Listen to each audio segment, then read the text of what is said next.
ശൈവാഃ സമുപാസതേ ശിവൈതി ബ്രഹ്മേതി വേദാന്തിനോ ബൗദ്ധാ ബുദ്ധ ഇതി പ്രമാണപടവഃ കർത്തേതി നൈയായികാഃ അർഹന്നിത്യഥ ജൈനശാസനരതാഃ കർമ്മേതി മീമാംസകാഃ സോയം വോ വിദധാതു വാഞ്ചിതഫലം ത്രൈലോക്യനാഥോ ഹരിഃ സോയം വോ വിദധാതു വാഞ്ചിതഫലം ത്രൈലോക്യനാഥോ ഹരിഃ.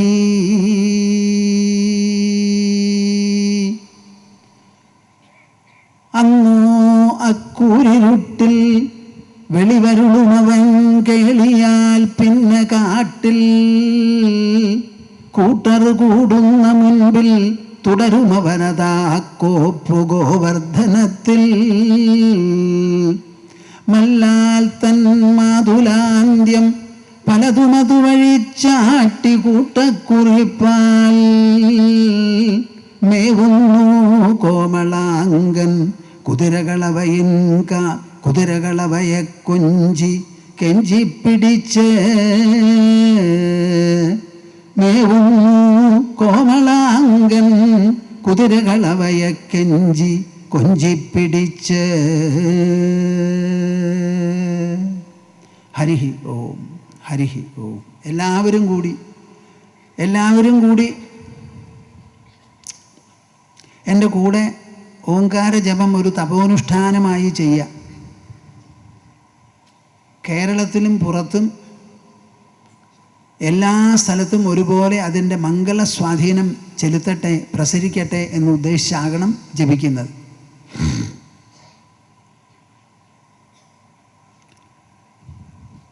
ഓ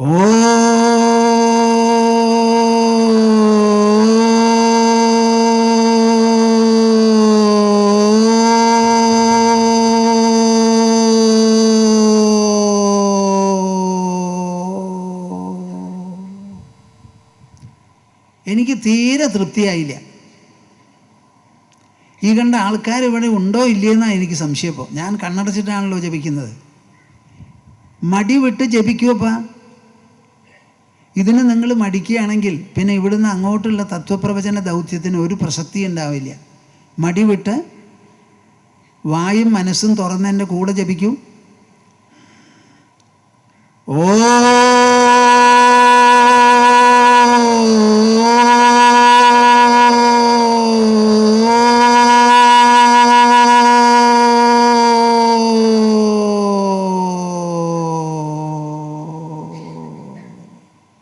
മുഴുവനായില്ല. ഓ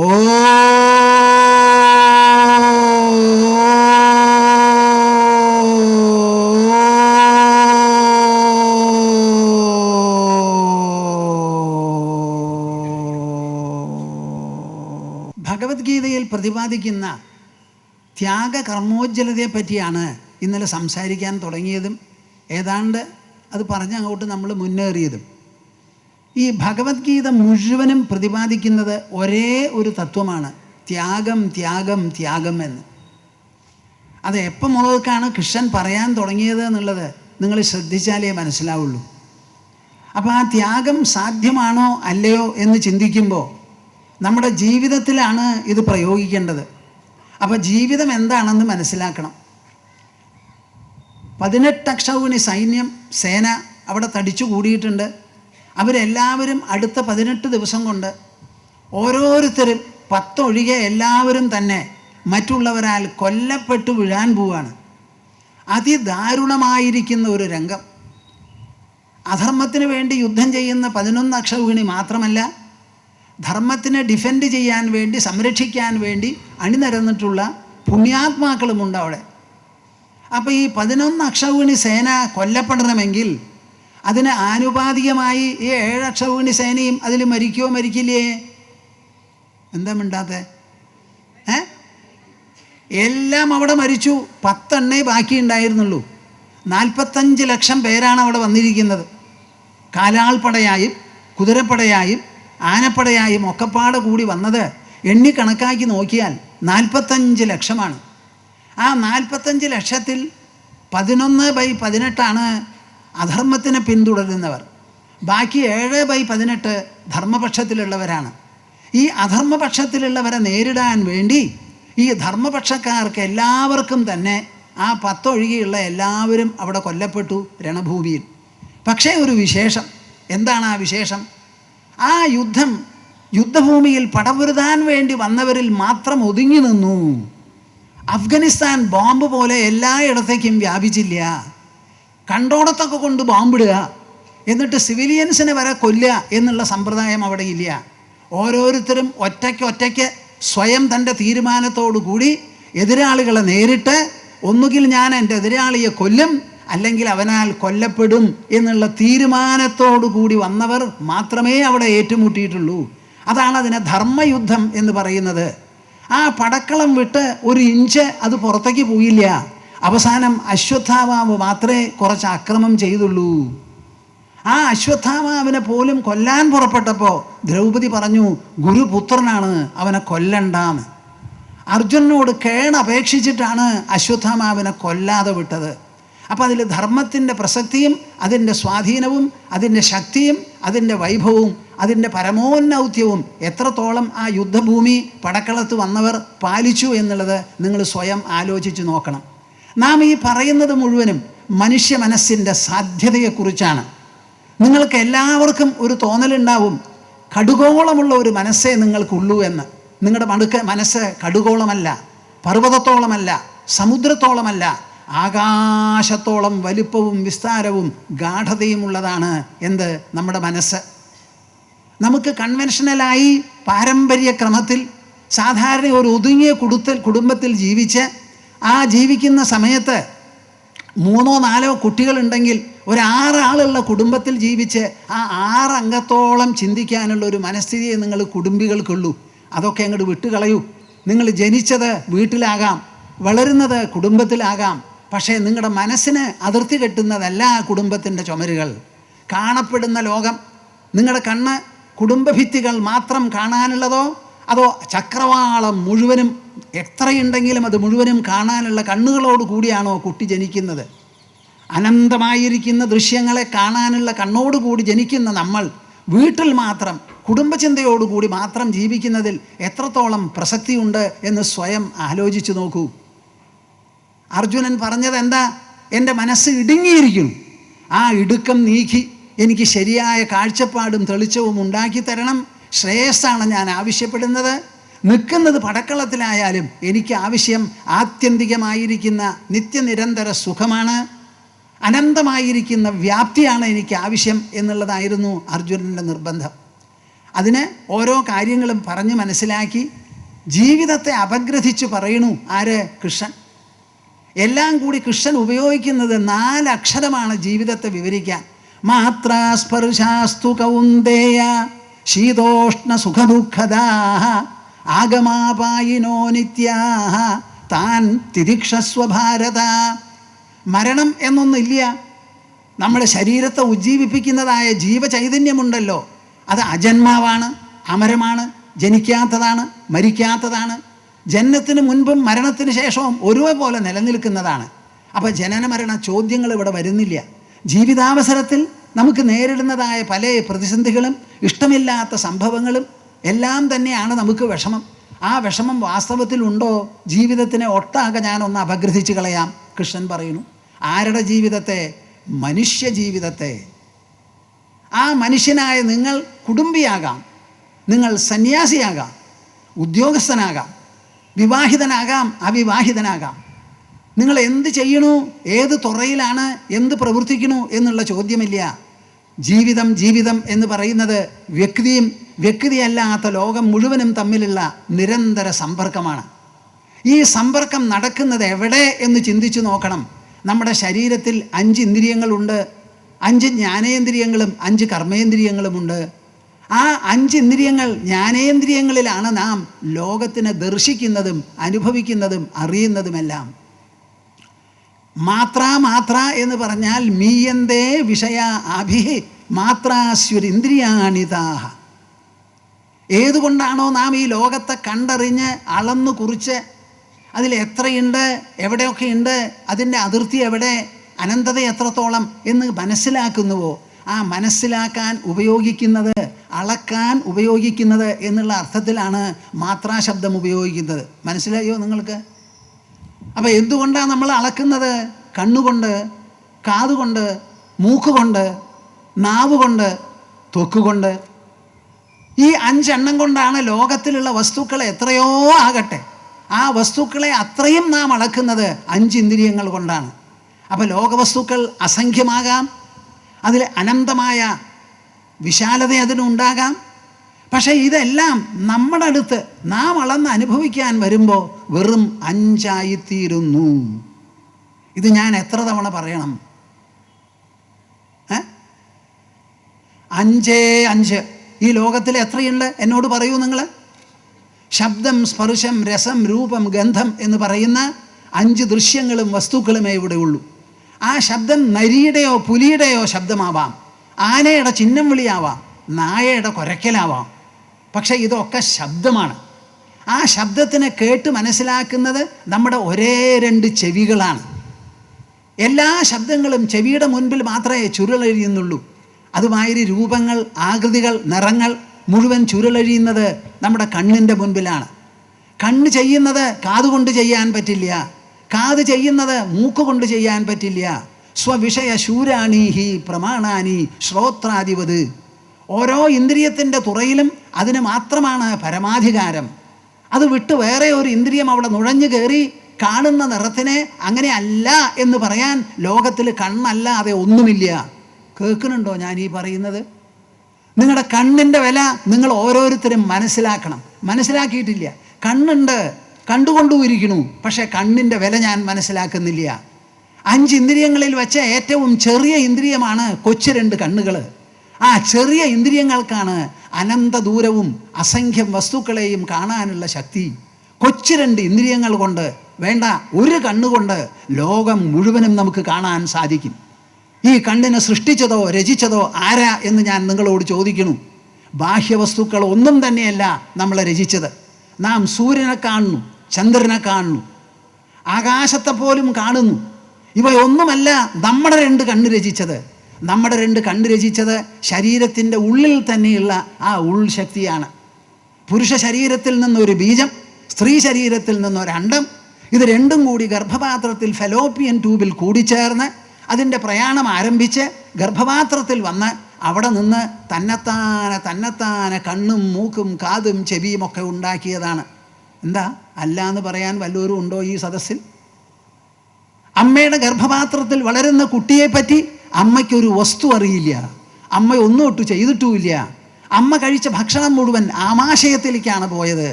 ആ ആമാശയമാണ്, കുടലാണ്, അതിനെ മുഴുവൻ വേണ്ടതുപോലെ ദഹിപ്പിച്ചെടുത്ത് രക്തമാക്കി മാറ്റി ഗർഭകോശത്തിൽ വളരുന്ന കുട്ടിക്ക് ആഹാരമായി രക്തം കിട്ടി എന്നല്ലാതെ അതിൻ്റെ തൊഴിലിനോ അതിൻ്റെ പ്രവൃത്തിക്കോ അതിൻ്റെ കൗശല പ്രകടനത്തിനോ അതിൻ്റെ സാധ്യത വെളിപ്പെടുത്താനോ വേണ്ടി അമ്മ കമ ശിവ എന്നൊന്നും പറഞ്ഞിട്ടില്ല, മിണ്ടിയിട്ടില്ല. എന്താ അല്ല എന്ന് പറയാൻ വല്ല സ്ത്രീകളും ഉണ്ടോ ഇവിടെ എൻ്റെ മുൻപിൽ?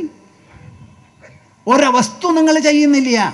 ബാഹ്യവസ്തുക്കൾ ഒന്നുമല്ല നമ്മുടെ കണ്ണും മൂക്കും കാതും വളർത്തിയെടുത്തത്, ഉൾശക്തി മാത്രമാണ്.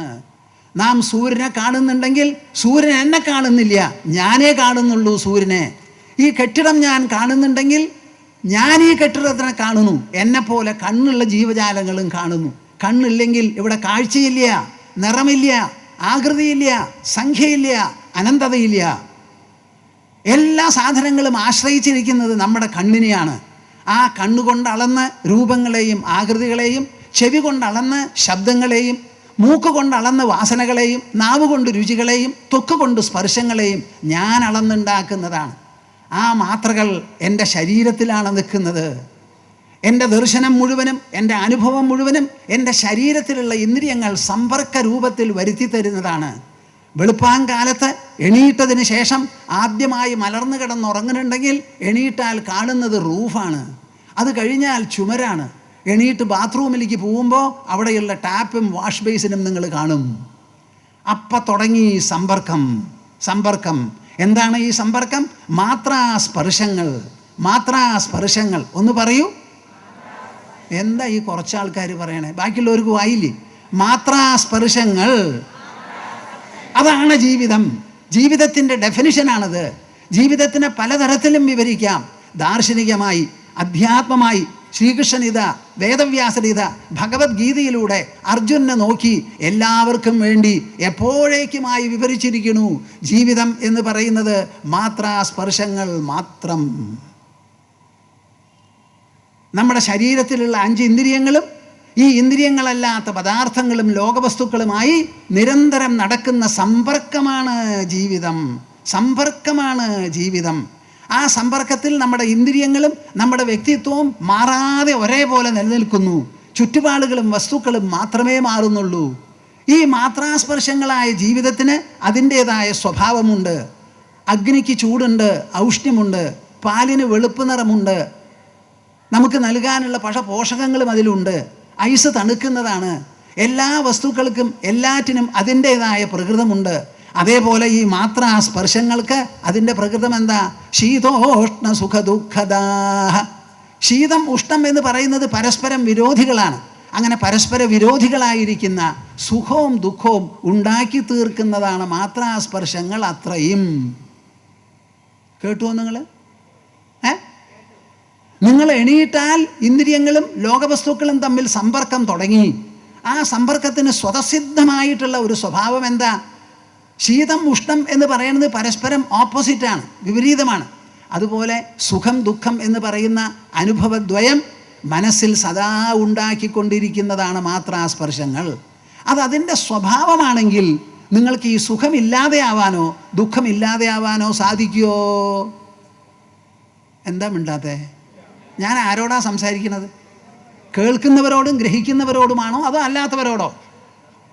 ഇന്ദ്രിയങ്ങൾ നിങ്ങളുടെ ശരീരത്തിലുണ്ട്, ലോകവസ്തുക്കൾ ചുറ്റുമുണ്ട്. ഇവ രണ്ടും തമ്മിലുള്ള സമ്പർക്കമാണ് ആ സമ്പർക്കം എത്രത്തോളം കാലം നടക്കുന്നുവോ അത്രത്തോളം കാലം കത്തുന്ന തീയിൽ വിരൽ തിരിക്കുക, വിരൽ പൊള്ളാതെ ഇരിക്കുമോ? തീയിൽ കൊണ്ടുവച്ചു, ഇനി പൊള്ളരുത് പൊള്ളി എന്ന് പറയേണ്ട ആവശ്യമുണ്ടോ? ഇല്ലല്ലോ. അതേപോലെ ഈ ഇന്ദ്രിയങ്ങളും ലോകവസ്തുക്കളും തമ്മിൽ സമ്പർക്കം എത്രത്തോളം കാലം നടക്കുന്നുവോ ആ നടക്കുന്ന കാലം അത്രയും മനസ്ഥലത്തിൽ സുഖദുഃഖങ്ങൾ സ്വാഭാവികമായി, അനിഷേധ്യമായി, അനിവാര്യമായി, ഒഴിച്ചുകൂടാത്തതായി അവിടെ ഉളവായിക്കൊണ്ടിരിക്കും. ഇതാണ് മാത്രാസ്പർശങ്ങൾ. അപ്പോൾ സുഖങ്ങൾ ഉണ്ടാവാനോ ദുഃഖങ്ങൾ ഉണ്ടാവാനോ അല്ലെങ്കിൽ സുഖങ്ങൾ ഇല്ലാതെ ഇരിക്കാനോ ദുഃഖമില്ലാതെ ഇരിക്കാനോ വേണ്ടി നിങ്ങൾ പ്രയത്നിക്കണമോ?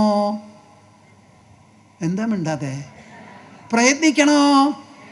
പ്രയത്നിച്ചിട്ട് വല്ല കാര്യമുണ്ടോ? മിണ്ടാണ്ടിരിക്കാൻ മിണ്ടരുത്.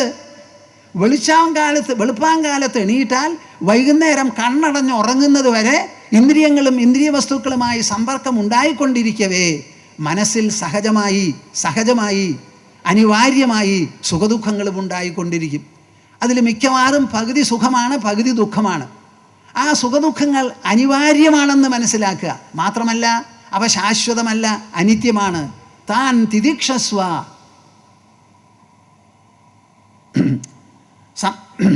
ആഗമാപായിനോ അനിത്യാഹ ആഗമാപായിനഃ. ഈ സുഖവും ദുഃഖവും വന്നുകൊണ്ടും പൊയ്ക്കൊണ്ടുമിരിക്കും. എന്ത്? വന്നുകൊണ്ടും പൊയ്ക്കൊണ്ടുമിരിക്കും. വരാതെയും പോകാതെയും ഇരിക്കില്ല. അവ വരുന്നത് പോകുന്നതിനാണ്, പോയതോ വരുന്നതിനും. നിങ്ങൾ എന്ത് വേണം? വരാതെയും പോകാതെയും അവിടെ അങ്ങോട്ട് ഇരുന്ന് കൊടുക്കണം. വേറെ ഒന്നും ചെയ്യണ്ട. നിങ്ങൾ സുഖദുഃഖങ്ങളെ നിങ്ങൾക്ക് വരാൻ വേണ്ടി ഞാനിവിടെ ഇരിക്കുന്നു കേട്ടോ, അതുകൊണ്ട് വന്നോ നീ പൊക്കോ നീ വന്നോ, മിണ്ടാണ്ടിരിക്കുക.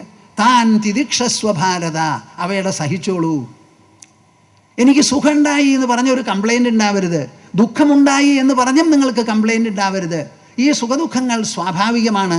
ഇന്ദ്രിയങ്ങൾ ഉള്ളിടത്തോളം, ലോകവസ്തുക്കൾ ഉള്ളിടത്തോളം, അവ തമ്മിൽ സമ്പർക്കം നിരന്തരമായി നടക്കുന്നിടത്തോളം ഈ സുഖദുഃഖങ്ങൾ അനിവാര്യമാണ് എന്നുള്ള വിശേഷ ബുദ്ധിയോടുകൂടി അവയെ സഹിക്കാൻ പഠിക്കൂ. ഇതിൽ സഹിക്കേണ്ടത് എന്തിനാ? പകുതി സുഖമാണ്, അത് നിങ്ങൾക്ക് ഇഷ്ടമാണ്, സഹിക്കേണ്ട. പിന്നെ ബാക്കി ദുഃഖമേ ഉള്ളൂ. ഇനി ഈ സുഖം ദുഃഖം എന്ന് പറയുന്നത് എങ്ങനെയാ? ശീതോഷ്ണ സുഖ ദുഃഖദാഹ. ശീതം ഉഷ്ണം പോലെയാണ്. ശീതമുള്ളപ്പോൾ ഉഷ്ണമുണ്ടാവില്ല, ഉഷ്ണമുള്ളപ്പോഴോ ശീതമുണ്ടാവില്ല. ഒന്നും കൂടി നല്ല പോലെ ചിന്തിച്ച് നോക്കൂ. ഉഷ്ണത്തിൻ്റെ അഭാവമാണ് ശൈത്യം, ശൈത്യത്തിൻ്റെ അഭാവമാണ് ഉഷ്ണം, അല്ലേ? അപ്പോൾ ഈ സുഖം സുഖം എന്ന് പറയുന്നത് എന്താ? ദുഃഖത്തിൻ്റെ അഭാവം. അപ്പോൾ ദുഃഖം ഉണ്ടായിരുന്നാലേ സുഖം ഉണ്ടാവുള്ളൂ. അപ്പോൾ സുഖം നമുക്ക് തരുന്നത് ആരാ?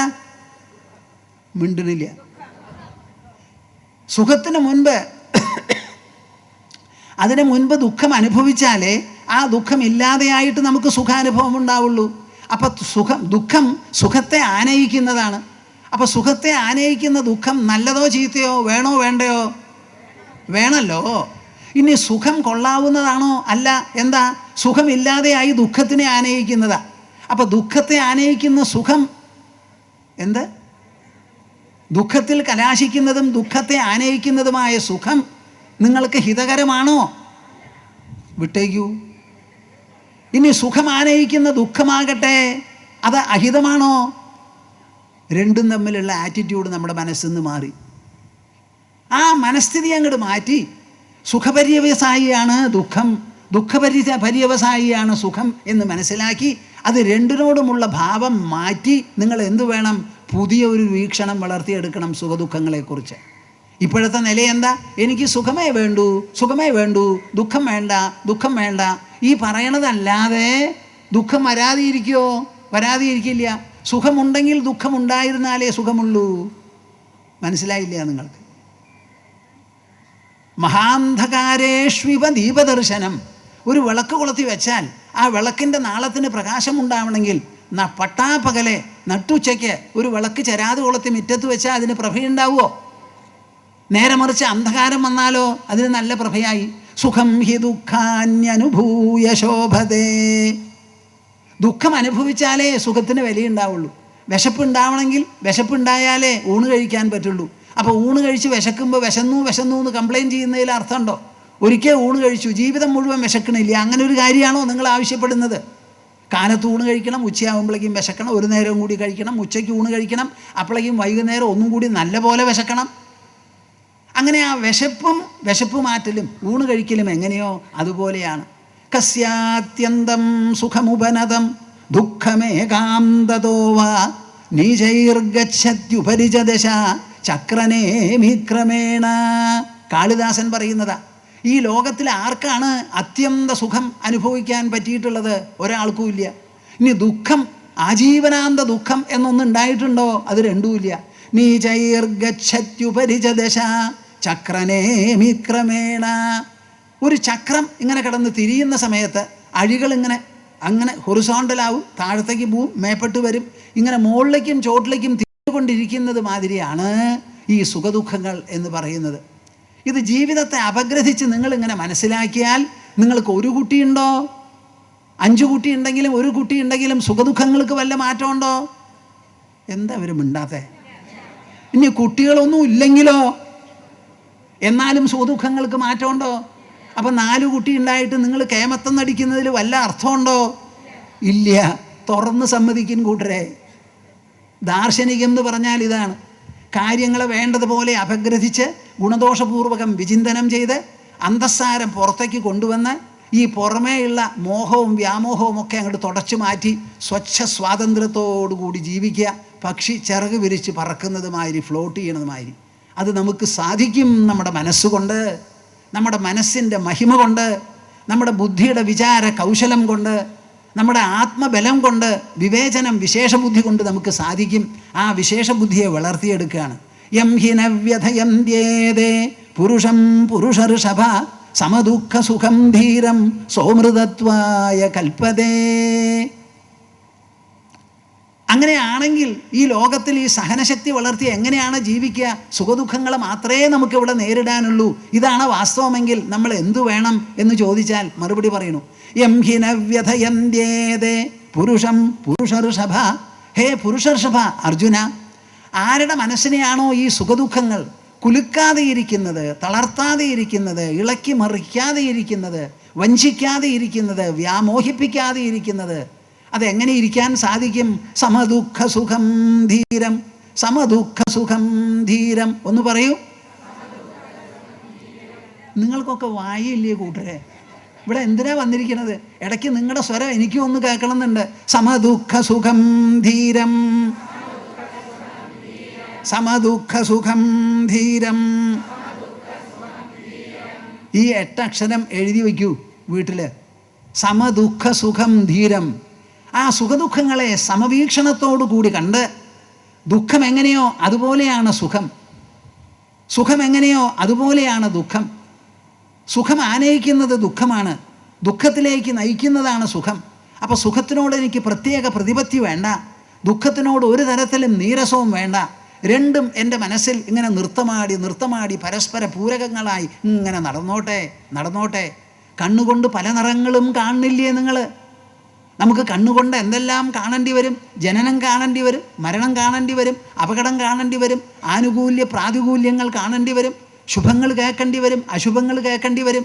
ഗ്രഹങ്ങളിൽ പോലും ചിലത് പാപഗ്രഹം, ചിലത് പുണ്യഗ്രഹം എന്നാണ് നമ്മൾ പറയാറുള്ളത്. 365 ദിവസവും മനുഷ്യർ ജനിക്കും, രാഹുകാലത്തിലും ജനിക്കും. എന്തേ രാഹുകാലത്തിൽ പ്രസവം നിർത്താൻ പറ്റുമോ നിങ്ങൾക്ക്? ഇപ്പം ഇന്നത്തെ കാലത്തൊക്കെ നീട്ടി വയ്ക്കാറുണ്ട്, സിസറിയൻ നിശ്ചയിക്കും. എന്നിട്ട് എനിക്ക് ഇഷ്ടമുള്ള സമയത്ത് ഓപ്പറേറ്റ് ചെയ്തൊരു കുട്ടി ഉണ്ടാവട്ടെ എന്ന് പറയും. എന്നിട്ട് ജാതകം എഴുതി ആ ജാതകം എങ്ങനെയാണ് ശരിയാവുക? നിങ്ങളുടെ ഇഷ്ടത്തിന് സിസറിയൻ നടത്തിയിട്ട് ശുഭമുഹൂർത്തത്തിൽ ഉത്രത്തിക്കാലിൽ ജനിക്കണം എന്ന് പറഞ്ഞ് ഉത്രത്തിക്കാലിന് വൈഭവമൊന്നും കണ്ടില്ല എന്ന് പറഞ്ഞ് നിങ്ങൾ കംപ്ലയിൻറ്റ് ചെയ്താൽ ആരാ ഇവിടെ വിഡ്ഢി? ജ്യോതിഷമോ വിഡ്ഢി, നിങ്ങളോ വിഡ്ഢി? ആലോചിച്ച് നോക്കിൻ. നല്ല പോലെ മനസ്സിലാക്കണം നിങ്ങളിതൊക്കെ. എന്ത്? ഈ കാര്യങ്ങൾ വളരെ പോലെ മനസ്സിലാക്കണം. സമദുഃഖ സുഖം ധീരം, സമദുഃഖ സുഖം ധീരം. ഇന്ന് മുതൽക്ക് നിങ്ങൾ ദുഃഖത്തിനെ തെല്ലോളം പേടിക്കരുത്.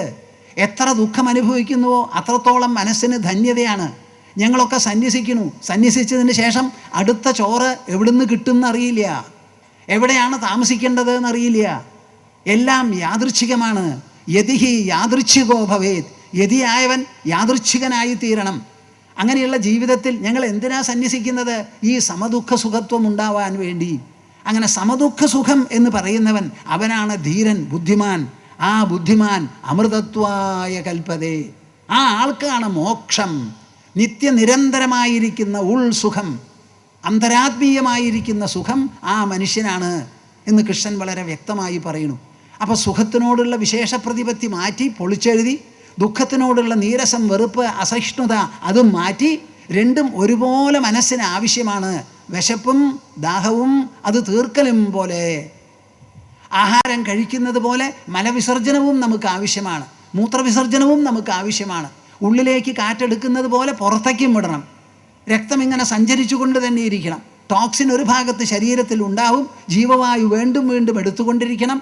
അങ്ങനെ നാശവും നഷ്ടവും സൃഷ്ടിയും സ്ഥിതിയും സംഹാരവും ഒക്കെ നമ്മുടെ ശരീരത്തിൽ നടന്നുകൊണ്ടിരിക്കുകയാണ്. അതുപോലെയാണ് ഈ ലോകവും എന്ന് വിചാരിച്ച് വിശാല ബുദ്ധിയോടുകൂടി, തത്വവീക്ഷണത്തോടുകൂടി, തത്വവിചാര പരിശീലനത്തോടുകൂടി നാം ഈ മനസ്സിനെ പരിഷ്കരിച്ച് അതിനെ പവിത്രമാക്കി, അതിൻ്റെ ബലം അനുനിമിഷം, അനുദിനം, അനുവാരം, അനുമാസം, അനുപക്ഷം, അനുവർഷം എല്ലാ ദിവസവും അതിനെ കൂട്ടി കൊണ്ടുവന്ന് അമൃതത്വായ കൽപ്പതേ. നിങ്ങളെല്ലാവരും ജീവൻ മുക്തന്മാരും നിത്യമുക്തന്മാരുമാവണം. അതിനുള്ള താക്കോല ഇവിടെയാ. സമദുഃഖ സുഖം ധീരം സോമൃതത്വായ കൽപ്പതേ. അപ്പം ജീവിതത്തിനെ അപഗ്രഥിച്ചു, എന്നിട്ട് ജീവിക്കാനുള്ള ഒരു സൂത്രം, ഒരു പദ്ധതി ആവിഷ്കരിച്ചു. ഇതിലെല്ലാം ഒതുങ്ങി, മോക്ഷവും ഒതുങ്ങി എന്ന് പറഞ്ഞ് അവസാനിപ്പിച്ചു. ഇനി 3-ാമത്തെ അധ്യായം മുതൽക്കാണ് ത്യാഗത്തിനെ പറ്റിയൊക്കെ പറയുന്നത്. എന്താ പറയുന്നത് അവിടെ? കൃഷ്ണൻ്റെ ഭഗവത്ഗീതയിൽ പ്രധാനപ്പെട്ട ഒരു കാര്യം ഗുണത്രയം എന്ന് പറയുന്നതാണ്. 3 ഗുണങ്ങൾ. ആ 3 ഗുണങ്ങൾ കൊണ്ടുണ്ടായതാണ് ഈ ലോകം മുഴുവനും. ഇവിടെ ഗുണം എന്ന് പറയുമ്പോൾ ഒരു കെമിക്കൽ കോൺസ്റ്റിറ്റ്യുവൻ്റോ ഒരു ഫിസിക്കൽ കോൺസ്റ്റിറ്റ്യുവൻ്റോ അല്ല.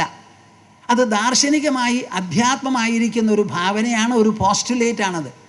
അപ്പോൾ പ്രകൃതി എന്ന് പറയുന്നതാണ് ഈ കാണുന്ന സംഘാതം മുഴുവനും. അതിലൊരു ഭൂമി കടുകോളേ ഉള്ളൂ, എത്രയോ ഗോളങ്ങൾ അടങ്ങുന്നതാണ് ആകാശം എന്ന് പറയുന്ന മണ്ഡലം. അങ്ങനെ എല്ലാം കൂടിച്ചേരുന്നത് സത്വം, രജസ്, തമസ് എന്ന് പറയുന്ന 3 ഗുണങ്ങളാണ്. അതിൽ സൃഷ്ടിയിൽ രജോ ഗുണം പ്രവർത്തിക്കുന്നു, സൃഷ്ടിച്ചതിനെ പരിപാലിക്കുന്നത് സത്വഗുണമാണ്, നിലനിൽക്കുന്നതിനെയെല്ലാം നശിപ്പിക്കുന്നത് തമോ ഗുണമാണ്. ആ 3 ഗുണങ്ങൾ എവിടെയും കാണും. അണുവിലുമുണ്ടത്, ബൃഹത്തിലുമുണ്ടത്, ഒരു വ്യക്തിയിലുമുണ്ട്. എല്ലാ ദിവസവും നമുക്ക് സത്വഗുണം, രജോ ഗുണം, തമോ ഗുണം പ്രധാനമായിരിക്കും. ഒരു മണിക്കൂർ പരിശോധിച്ച് നോക്കിയാൽ അതിൻ്റെ ഉള്ളിലും സത്വഗുണസ്വാധീനം, രജോ ഗുണസ്വാധീനം, തമോ ഗുണസ്വാധീനം വേറെ വേറെ കാണാം.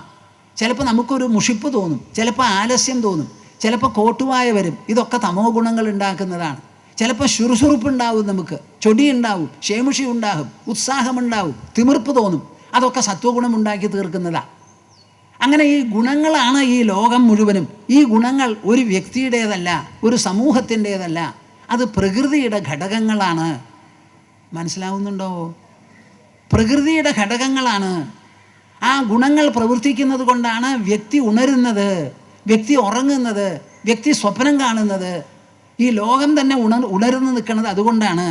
ആ ഗുണത്രയം അടങ്ങുന്നതായ പ്രകൃതി നഹി കശ്ചിക്ഷണമപി ജാതുതിഷ്ഠത്യകർമ്മകൃത് കാര്യതേ ഹ്യവശകർമ്മ സർവ പ്രകൃതിജൈർഗുണൈ. 3-ാമത്തെ അധ്യായത്തിൽ 5-ാമത്തെ ശ്ലോകമാണ്. 3 ഗുണങ്ങളുടെ സംഘാതമായിരിക്കുന്ന ഈ പ്രകൃതി വരുത്തി തീർക്കുന്നതാണ് ലോകത്തിലുള്ള പ്രവൃത്തികളെല്ലാം തന്നെ. ഭൂമി ഭ്രമണം ചെയ്യുന്നത് അതുകൊണ്ടാണ്, ചന്ദ്രൻ ഭ്രമണം ചെയ്യുന്നത് അതുകൊണ്ടാണ്, ഗാലാക്സികൾ മുഴുവനും അതിൻ്റെ ഭ്രമണപഥത്തിൽ സഞ്ചരിക്കുന്നത് അതുകൊണ്ടാണ്. ഈ വിശ്വത്തിൽ അനങ്ങാതെ ഇരിക്കുന്നത് ഒന്നുമില്ല, സർവ്വതും അനങ്ങുന്നതാണ്, ചലനാത്മകമാണ്, സ്പന്ദനാത്മകമാണ്. ഒരണുവിൻ്റെ ഉള്ളിൽ ഇലക്ട്രോൺസ് ഇങ്ങനെ ചുറ്റിത്തിരിഞ്ഞുകൊണ്ടിരിക്കുകയാണ്, നമുക്ക് കണക്കാക്കാൻ പറ്റാത്തത്ര വേഗത്തിൽ. എവിടെയും ഇവിടെ ചലനം തന്നെയാണ്, സ്പന്ദനം തന്നെയാണ്. ആ ചലനസ്പന്ദനാത്മകമായിരിക്കുന്ന ഈ പ്രകൃതിയിൽ സത്വം, രജസ്, തമസ് എന്ന് പറയുന്ന 3 ഗുണങ്ങൾ ഒരാളുടെയുമല്ല. ആ ഗുണങ്ങൾക്ക് വിധേയമാണ് സൃഷ്ടി മുഴുവനും. വൻ സൃഷ്ടിയും നിങ്ങളുടെ കുടുംബത്തിൽ നിങ്ങൾക്ക് ജനിക്കുന്ന കുട്ടിയടക്കം എല്ലാം തന്നെ. ആ പ്രകൃതി നിർബന്ധിച്ചിട്ടാണ് നമ്മുടെ പ്രവൃത്തികൾ മുഴുവനും. ആ പ്രവൃത്തികൾ ഐന്ദ്രിയ പ്രവൃത്തിയാകട്ടെ, സെൻസറി ആക്ടിവിറ്റീസ് ആവട്ടെ, അത് ഓറൽ ആക്ടിവിറ്റി ആവട്ടെ, വാചികം അല്ല മാനസമോ ബൗദ്ധമോ ആകട്ടെ, സർവ്വ പ്രവൃത്തികളും പ്രകൃതി തൊടുത്തു വിടുന്നതാണ്. ഞാൻ നിങ്ങളുടെ മുൻപിലിരുന്ന് ഇങ്ങനെ സംസാരിക്കുമ്പോൾ എന്ത് സംസാരിക്കും എന്നെനിക്കറിയില്ല.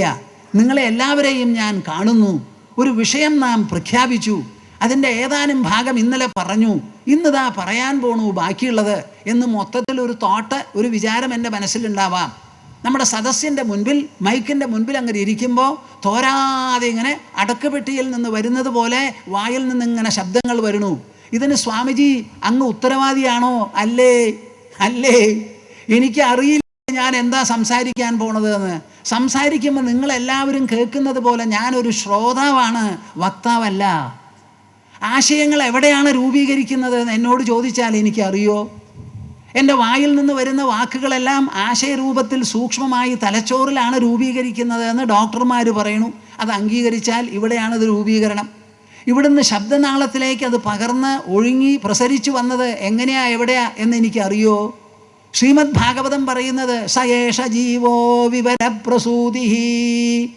മോളിൽ നിന്ന് പ്രാണൻ്റെ കൂട്ടുപിടിച്ച് നട്ടെല്ലിൻ്റെ അടിത്തട്ട് വരെ ചെന്ന്, മൂലാധാരത്തിൻ്റെ അവിടെ വരെ ചെന്ന്, അവിടുന്ന് മേപ്പോട്ട് ഉയർന്ന് നാഭീതലത്തിൽ വരുമ്പോഴാണ് കുറേശ്ശെ സ്പന്ദനം നമുക്ക് കാണാൻ പറ്റുന്നത്, ചലനം. അവിടുന്ന് അങ്ങോട്ട് ഉയർന്നു മാറിടത്തിലേക്ക് എത്തി, കണ്ഠത്തിൻ്റെ അവിടെ എത്തുമ്പോഴാണ് അത് വൈഖരി എന്നുള്ള പേരോടുകൂടി ശബ്ദമായി വരുന്നത്. ഓരോ ശബ്ദവും നാഭി, ഹൃത്, കണ്ഠ, രസന, ഓഷ്ഠ, നാസിക 6 സ്ഥലത്ത് തട്ടിയിട്ടാണ് വരണത്. നാഭിയിൽ നിന്ന് പുറപ്പെട്ട് ഹൃദയസ്ഥാനത്തിലൂടെ സഞ്ചരിച്ച് കണ്ഠത്തിൽ പ്രവേശിച്ച് നാവിൽ തട്ടി ചുണ്ടുകളിലൂടെയും മൂക്കിലൂടെയുമാണ് ശബ്ദങ്ങളെല്ലാം തന്നെ പ്രസരിച്ച് പുറത്തു വരണത്. ഇത്രയും സങ്കീർണമായ ഒരു പ്രക്രിയ ഭൂമാനന്ദ സ്വാമിക്ക് അറിയാൻ പറ്റുമോ? എന്താ അവരും മിണ്ടാത്തെ? പറ്റുന്ന നിങ്ങൾ പറയണേ. എന്നാൽ ഭൂമാനന്ദ സ്വാമി പറയണു അറിയില്ല എന്ന്. എവിടെയാണ് ആശയങ്ങൾ രൂപീകൃതമാവുന്നത്? അത് എങ്ങോട്ടൊക്കെ സഞ്ചരിക്കണു? ശബ്ദനാളത്തിൽ തട്ടി പല വിധത്തിലുള്ള സ്വരങ്ങളും വ്യഞ്ജനങ്ങളും അക്ഷരങ്ങളും കൂട്ടക്ഷരങ്ങളും പദങ്ങളും വാക്യങ്ങളും ഖണ്ഡികകളും ആയി എങ്ങനെ പുറത്തു വരണു എന്ന് ചോദിച്ചാൽ എനിക്കറിയില്ല. ഇതൊക്കെ ഒന്നറിയാം, പ്രകൃതിയുടെ രജോ ഗുണവും സത്വഗുണവും വരുത്തി തീർക്കുന്നതാണ് ഈ കോലാഹലം, ഈ അഭിവ്യക്തി, ഈ പ്രകടനം, ഈ പ്രസരണം എന്നെനിക്കറിയാം. എവിടെ ചലനമുണ്ടോ, ഗമനമുണ്ടോ, സ്പന്ദനമുണ്ടോ, അത് രജോ ഗുണത്തിൻ്റെ സൃഷ്ടിവിശേഷമാണ്. അതിൽ അറിവ് എന്ന് പറയുന്ന ഒരു ഘടകം, സുഖം എന്ന് പറയുന്ന ഒരു ഘടകം, പ്രകാശം എന്ന് പറയുന്ന ഒരു ഘടകമുണ്ടെങ്കിൽ അത് സത്വഗുണത്തിൻ്റെയാണ്. അപ്പോൾ രജസത്വ ഗുണങ്ങൾ പ്രകടമാകുന്നതാണ് എൻ്റെ വായിലൂടെ നിങ്ങളെല്ലാവരും കേൾക്കുന്ന ശബ്ദം. അങ്ങനെ അതിലെനിക്ക് ഒരു ഉത്തരവാദിത്വവുമില്ല. നല്ലത് സംസാരിക്കണം, നല്ലത് പറയണം എന്നുള്ള തോന്നലുണ്ട്. ആ തോന്നലും കൂടി എൻ്റെ മനസ്സിൽ നിന്ന് നിർഗളിക്കുന്നതാ. അതിനും ഉത്തരവാദി ഞാനല്ല. ഒരേ മനസ്സാണല്ലോ ലോകത്തിൽ ശിഷ്ടതയും ദുഷ്ടതയും രചിക്കുന്നത്. എന്താ മിണ്ടാതെ? ഒരേ മനസ്സിൽ നിന്നാണ് കളവും ചതിയും പുറപ്പെടുന്നത്. അതിൽ നിന്ന് തന്നെയാണ് നേർമയും ശുദ്ധതയും അങ്കുരിക്കുന്നത്. അപ്പോൾ ഒരേ മനസ്സിങ്ങനെ രണ്ടെണ്ണം തൊടുത്തു വിടുന്നതിനുള്ള കാരണം എവിടെയാണ്? നിങ്ങൾ അന്വേഷിച്ച് നോക്കൂ, എവിടെയാണെന്ന് കണ്ടുപിടിക്കൂ, കണ്ടുപിടിക്കൂ, കണ്ടുപിടിക്കൂ. അപ്പോൾ പ്രകൃതിയാണ് ഇവിടെ എല്ലാം ചെയ്യുന്നത്. അത് വായ കൊണ്ടുള്ള സംസാരമാകട്ടെ, ഇന്ദ്രിയ തലത്തിലുള്ള പ്രവൃത്തിയാവട്ടെ, കൈകാലുകൾ കൊണ്ടുള്ള നീക്കുപോക്കുകളാകട്ടെ, മനസ്സിൻ്റെ സ്പന്ദനങ്ങളാകട്ടെ, ബുദ്ധിയുടെ ചലനവിശേഷങ്ങളാകട്ടെ, ഭാവാത്മകമോ ജ്ഞാനാത്മകമോ എന്തോ ആവട്ടെ, ഇത് മുഴുവനും പ്രകൃതിയുടെ കോലാഹലമാണ്. കാര്യദേഹ്യവശകർമ്മ സർവപ്രകൃതിജൈർഗുണൈ. പ്രകൃതിയുടെ ഗുണങ്ങൾ രചിക്കുന്നതാണ് ഈ ലോകത്തിലുള്ള കർമ്മങ്ങൾ മുഴുവനും. നിങ്ങൾക്കൊരു സ്ത്രീ ശരീരമുണ്ടായി, അപ്പുറത്തൊരു പുരുഷ ശരീരമുണ്ട്. രണ്ടുപേരും കൂടി വിവാഹിതരായി ദാമ്പത്യ ജീവിതത്തിൽ ഏർപ്പെട്ടു. തന്മൂലം ഗർഭകോശത്തിൽ ഒരു ഗർഭം അവതരിച്ചു. ആ ഗർഭം വളർന്നു, പ്രസവിച്ചു. ഇതിൽ നിങ്ങൾക്ക് എന്താ ചുമതലയുള്ളത്? ഗർഭപാത്രമില്ലായിരുന്നുവെങ്കിൽ നിങ്ങൾക്ക് ഗർഭമുണ്ടാകുമായിരുന്നുവോ? ഒക്കെ ചിരിക്കണവർ. ഈ ഗർഭകോശം തന്നത് നമ്മളാണോ? അപ്പുറത്ത് പുരുഷ ശരീരം സൃഷ്ടിച്ചത് ആരാ? കൃമി കീടങ്ങൾ അടക്കം എല്ലാം പ്രസവിക്കുന്നുണ്ടല്ലോ. അണ്ടജം ശ്വേതജം എന്നൊക്കെ പറഞ്ഞിട്ട് പലതും ഇല്ലേ ഇവിടെ ലോകത്തിൽ. അപ്പോൾ ഇതിൽ ഒന്നിലും വാസ്തവത്തിൽ നമ്മുടെ ഹസ്തങ്ങളോ നമ്മുടെ പ്രേരണകളോ അല്ല, പ്രകൃതിയാണ് എല്ലാം ചെയ്യുന്നത്. കാര്യതേ ഹ്യവശകർമ്മ. Nature is responsible to make every little being, every big being irresistibly active. In that there is no option for any creature whatsoever in this world എന്ന് നല്ല പോലെ മനസ്സിലാക്കൂ. ഇതാണ് നമുക്ക് ആവശ്യം. പ്രകൃതിയുടെ പ്രേരണയ്ക്ക് വിധേയമായിട്ടാണ് ഇവിടെ എല്ലാ പ്രവർത്തനവും നടക്കുന്നത്. അങ്ങനെയിരിക്കെ നിങ്ങൾ എന്തു വേണം? ഇത് മനസ്സിലാക്കി നാം ചെയ്യുന്ന പ്രവൃത്തികൾ മുഴുവനും യജ്ഞാർത്ഥമാക്കി ചെയ്യണം. എങ്ങനെയാണ്? എങ്ങനെയാ? ത്യാഗകർമ്മോജ്വലത. നിങ്ങൾ ചെയ്യുന്ന പ്രവൃത്തി മുഴുവനും യജ്ഞാർത്ഥം ചെയ്യണം. യജ്ഞാർത്ഥാത് കർമ്മണോന്യത്ര ലോകോയം കർമ്മബന്ധനഃ തദർത്ഥം കർമ്മ കൗന്ദേയ മുക്തസംഗസമാചര. ആദ്യമായിട്ട് പറയുകയാണ് ഇവിടെ. യജ്ഞാർത്ഥാത് കർമ്മണോന്യത്ര. നിങ്ങൾ ചെയ്യുന്ന പ്രവൃത്തി എന്തോ ആയിക്കോട്ടെ, ഊണ് കഴിക്കൽ, ഉറക്കം, പല്ല് തേക്കൽ, കുളിക്കൽ, അങ്ങനെ വ്യക്തിയമായി സ്വകീയമായിട്ടുള്ള പ്രവൃത്തികൾ, മറ്റുള്ളവരുമായി സമ്പർക്കാത്മകമായ പ്രവൃത്തികൾ, വസ്തുവിഷയങ്ങളോട് കൂടിയിട്ടുള്ള സമ്പർക്കം, ഇങ്ങനെ എന്തെല്ലാം പ്രവൃത്തികളായാലും ആ പ്രവൃത്തി മുഴുവനും യജ്ഞാർത്ഥമാണ് എന്നൊരു ബോധ്യം നിങ്ങളുടെ മനസ്സിൽ വേണം. ഈ യജ്ഞം എന്നുള്ള വാക്കിന് എന്താ അർത്ഥം? യജുർവേദത്തിലാണ് പറയുന്നത് യജ്ഞോ വൈ വിഷ്ണുഹു എന്ന്. എന്ത്? യജ്ഞശബ്ദത്തിന് തന്നെ മഹാവിഷ്ണു എന്നാണ് അർത്ഥം. ഈശ്വരന് വേണ്ടി ചെയ്യുന്നത് മുഴുവൻ യജ്ഞമാണ്. ഈശ്വരന് വേണ്ടിയല്ലാതെ ഒരു പ്രവൃത്തി നിങ്ങൾ ചെയ്യരുത്. വെളുപ്പാങ്കാലത്ത് വെക്കുന്നുണ്ടോ, കാപ്പി വെക്കുന്നുണ്ടോ, അത് ഈശ്വരന് വേണ്ടി. എങ്ങനെയാണ് നിങ്ങൾ വയ്ക്കുന്നത്? നിങ്ങളുടെ കണ്ണും കയ്യും ഉപയോഗിച്ച്. അതിനുള്ള പദാർത്ഥങ്ങൾ കാപ്പിപ്പൊടി, വെള്ളം, തീയ്, ഇതൊക്കെ ആരുണ്ടാക്കിയതാ? നിങ്ങൾ ഉണ്ടാക്കിയതോ അതോ പ്രകൃതി തന്നതോ? എന്താ അവർ മിണ്ടാത്തെ? നിങ്ങൾ ഇരിക്കണത് എവിടെയാ? ഭൂതലത്തിൽ. ഭൂമിയുടെ ആകർഷണ ശക്തി കൊണ്ടാണ്. അപ്പം ഭൂമിയിലെ ഭൗമമായിരിക്കുന്ന പദാർത്ഥങ്ങളല്ലേ നമ്മൾ ഉപയോഗിക്കുന്നത്. നമുക്കുള്ള കൈകാലുകൾ ആര് രൂപപ്പെടുത്തി? നിങ്ങളുടെ മുത്തച്ഛൻ്റെ മുത്തച്ഛൻ അവസാനം ആദ്യത്തെ അച്ഛനമ്മമാരെ എവിടുന്ന് ജനിച്ചു? എൻ്റെ ചോദ്യം മനസ്സിലാക്കണം. ആദ്യത്തെ അച്ഛനമ്മമാർ എന്ന് പറയുമ്പോൾ അതിനു മുമ്പ് അച്ഛനമ്മമാരില്ല. അവരെവിടുന്ന് ജനിച്ചു? ഇപ്പം പറയും മറുപടി. എന്തെന്ന്? ഭൂമിന്നാ? കാറ്റുന്നോ? വെള്ളത്തുനിന്നോ? എവിടുന്നാ ജനിച്ചത്? എങ്ങനെയാ ജനിച്ചത്? അപ്പം നിങ്ങൾക്കുള്ള ശരീരം, ആ ശരീരാംഗങ്ങൾ, മനസ്സ്, ബുദ്ധി, തലച്ചോറ്, ഇതെല്ലാം നമ്മളാരും അവകാശപ്പെടാൻ പറ്റിയ സാധനങ്ങളല്ല. അങ്ങനെ പ്രകൃതി രൂപപ്പെടുത്തി തന്നിട്ടുള്ളതായ സമ്പദ് വിശേഷം, ആ വിശേഷം കൊണ്ടാണ് കാപ്പിപ്പൊടി എന്ന് പറയുന്ന ഭൗമ പദാർത്ഥമെടുത്ത്, ചായപ്പൊടിയെടുത്ത് വെള്ളത്തിലിട്ട് തിളപ്പിച്ച് ഒരു ചായ പാല് ചേർത്ത് പഞ്ചസാര ചേർത്ത് ഉണ്ടാവുന്നത്. അപ്പം അതിൽ നിങ്ങൾ കാണേണ്ടത് എന്താ? പ്രകൃതി സൃഷ്ടിച്ച കൈകളെ കാണണം, പ്രകൃതി സൃഷ്ടിച്ച ശരീരം കാണണം, പ്രകൃതി സൃഷ്ടിച്ച ഭൗമ പദാർത്ഥങ്ങളെയാണ് കാണേണ്ടത്. അങ്ങനെ ഞാൻ ചെയ്യുന്നത് മുഴുവനും യജ്ഞാർത്ഥം, ഈശ്വരന് വേണ്ടി. നിങ്ങളൊക്കെ എന്തിനു വേണ്ടി ജീവിക്കണു? എൻ്റെ മക്കൾക്ക് വേണ്ടി. നാണക്കേട്, നാണക്കേട്. മക്കൾക്ക് വേണ്ടി ഒരു ജീവിതമോ? അച്ഛനമ്മമാർക്ക് വേണ്ടി ഒരു ജീവിതമോ? ആർക്ക് വേണ്ടിയിട്ടാണ് നമ്മൾ ജീവിക്കുന്നത്? ജീവിതം സംവിധാനം ചെയ്ത ആ പരമപ്രഭാവത്തിന് വേണ്ടി ജീവിക്കണു. മനുഷ്യരാശിയെ കരുപ്പിടിപ്പിച്ച മഹാഹസ്തങ്ങൾക്ക് വേണ്ടി ജീവിക്കണു. ആ ഇടുങ്ങിയ മനസ്സിൽ നിന്ന് ഇടുക്ക വിചാരം നീക്കി വിശാലവും ഉത്തുംഗവുമായിരിക്കുന്ന ഭാവം കൊണ്ടുവരൂ കൂട്ടരെ. ഇതാണ് ഭക്തി, ഇതാണ് അധ്യാത്മം, ഇതാണ് മനുഷ്യ സഹജമായ തത്വവിചാരത്തിൻ്റെ പ്രഭാവം, സംഭാവന, അനുഗ്രഹം, ധനം, സമ്മാനം. വിചാരത്തിൽ നിങ്ങൾ ദരിദ്രരാവരുത്. നിങ്ങൾക്ക് പണമുണ്ടായില്ലെന്ന് വരാം, കായബലമുണ്ടായില്ലെന്ന് വരാം, ജനസ്വാധീനമില്ലെന്ന് വരാം, ഫിക്സഡ് ഡെപ്പോസിറ്റും കുറഞ്ഞു എന്ന് വരാം.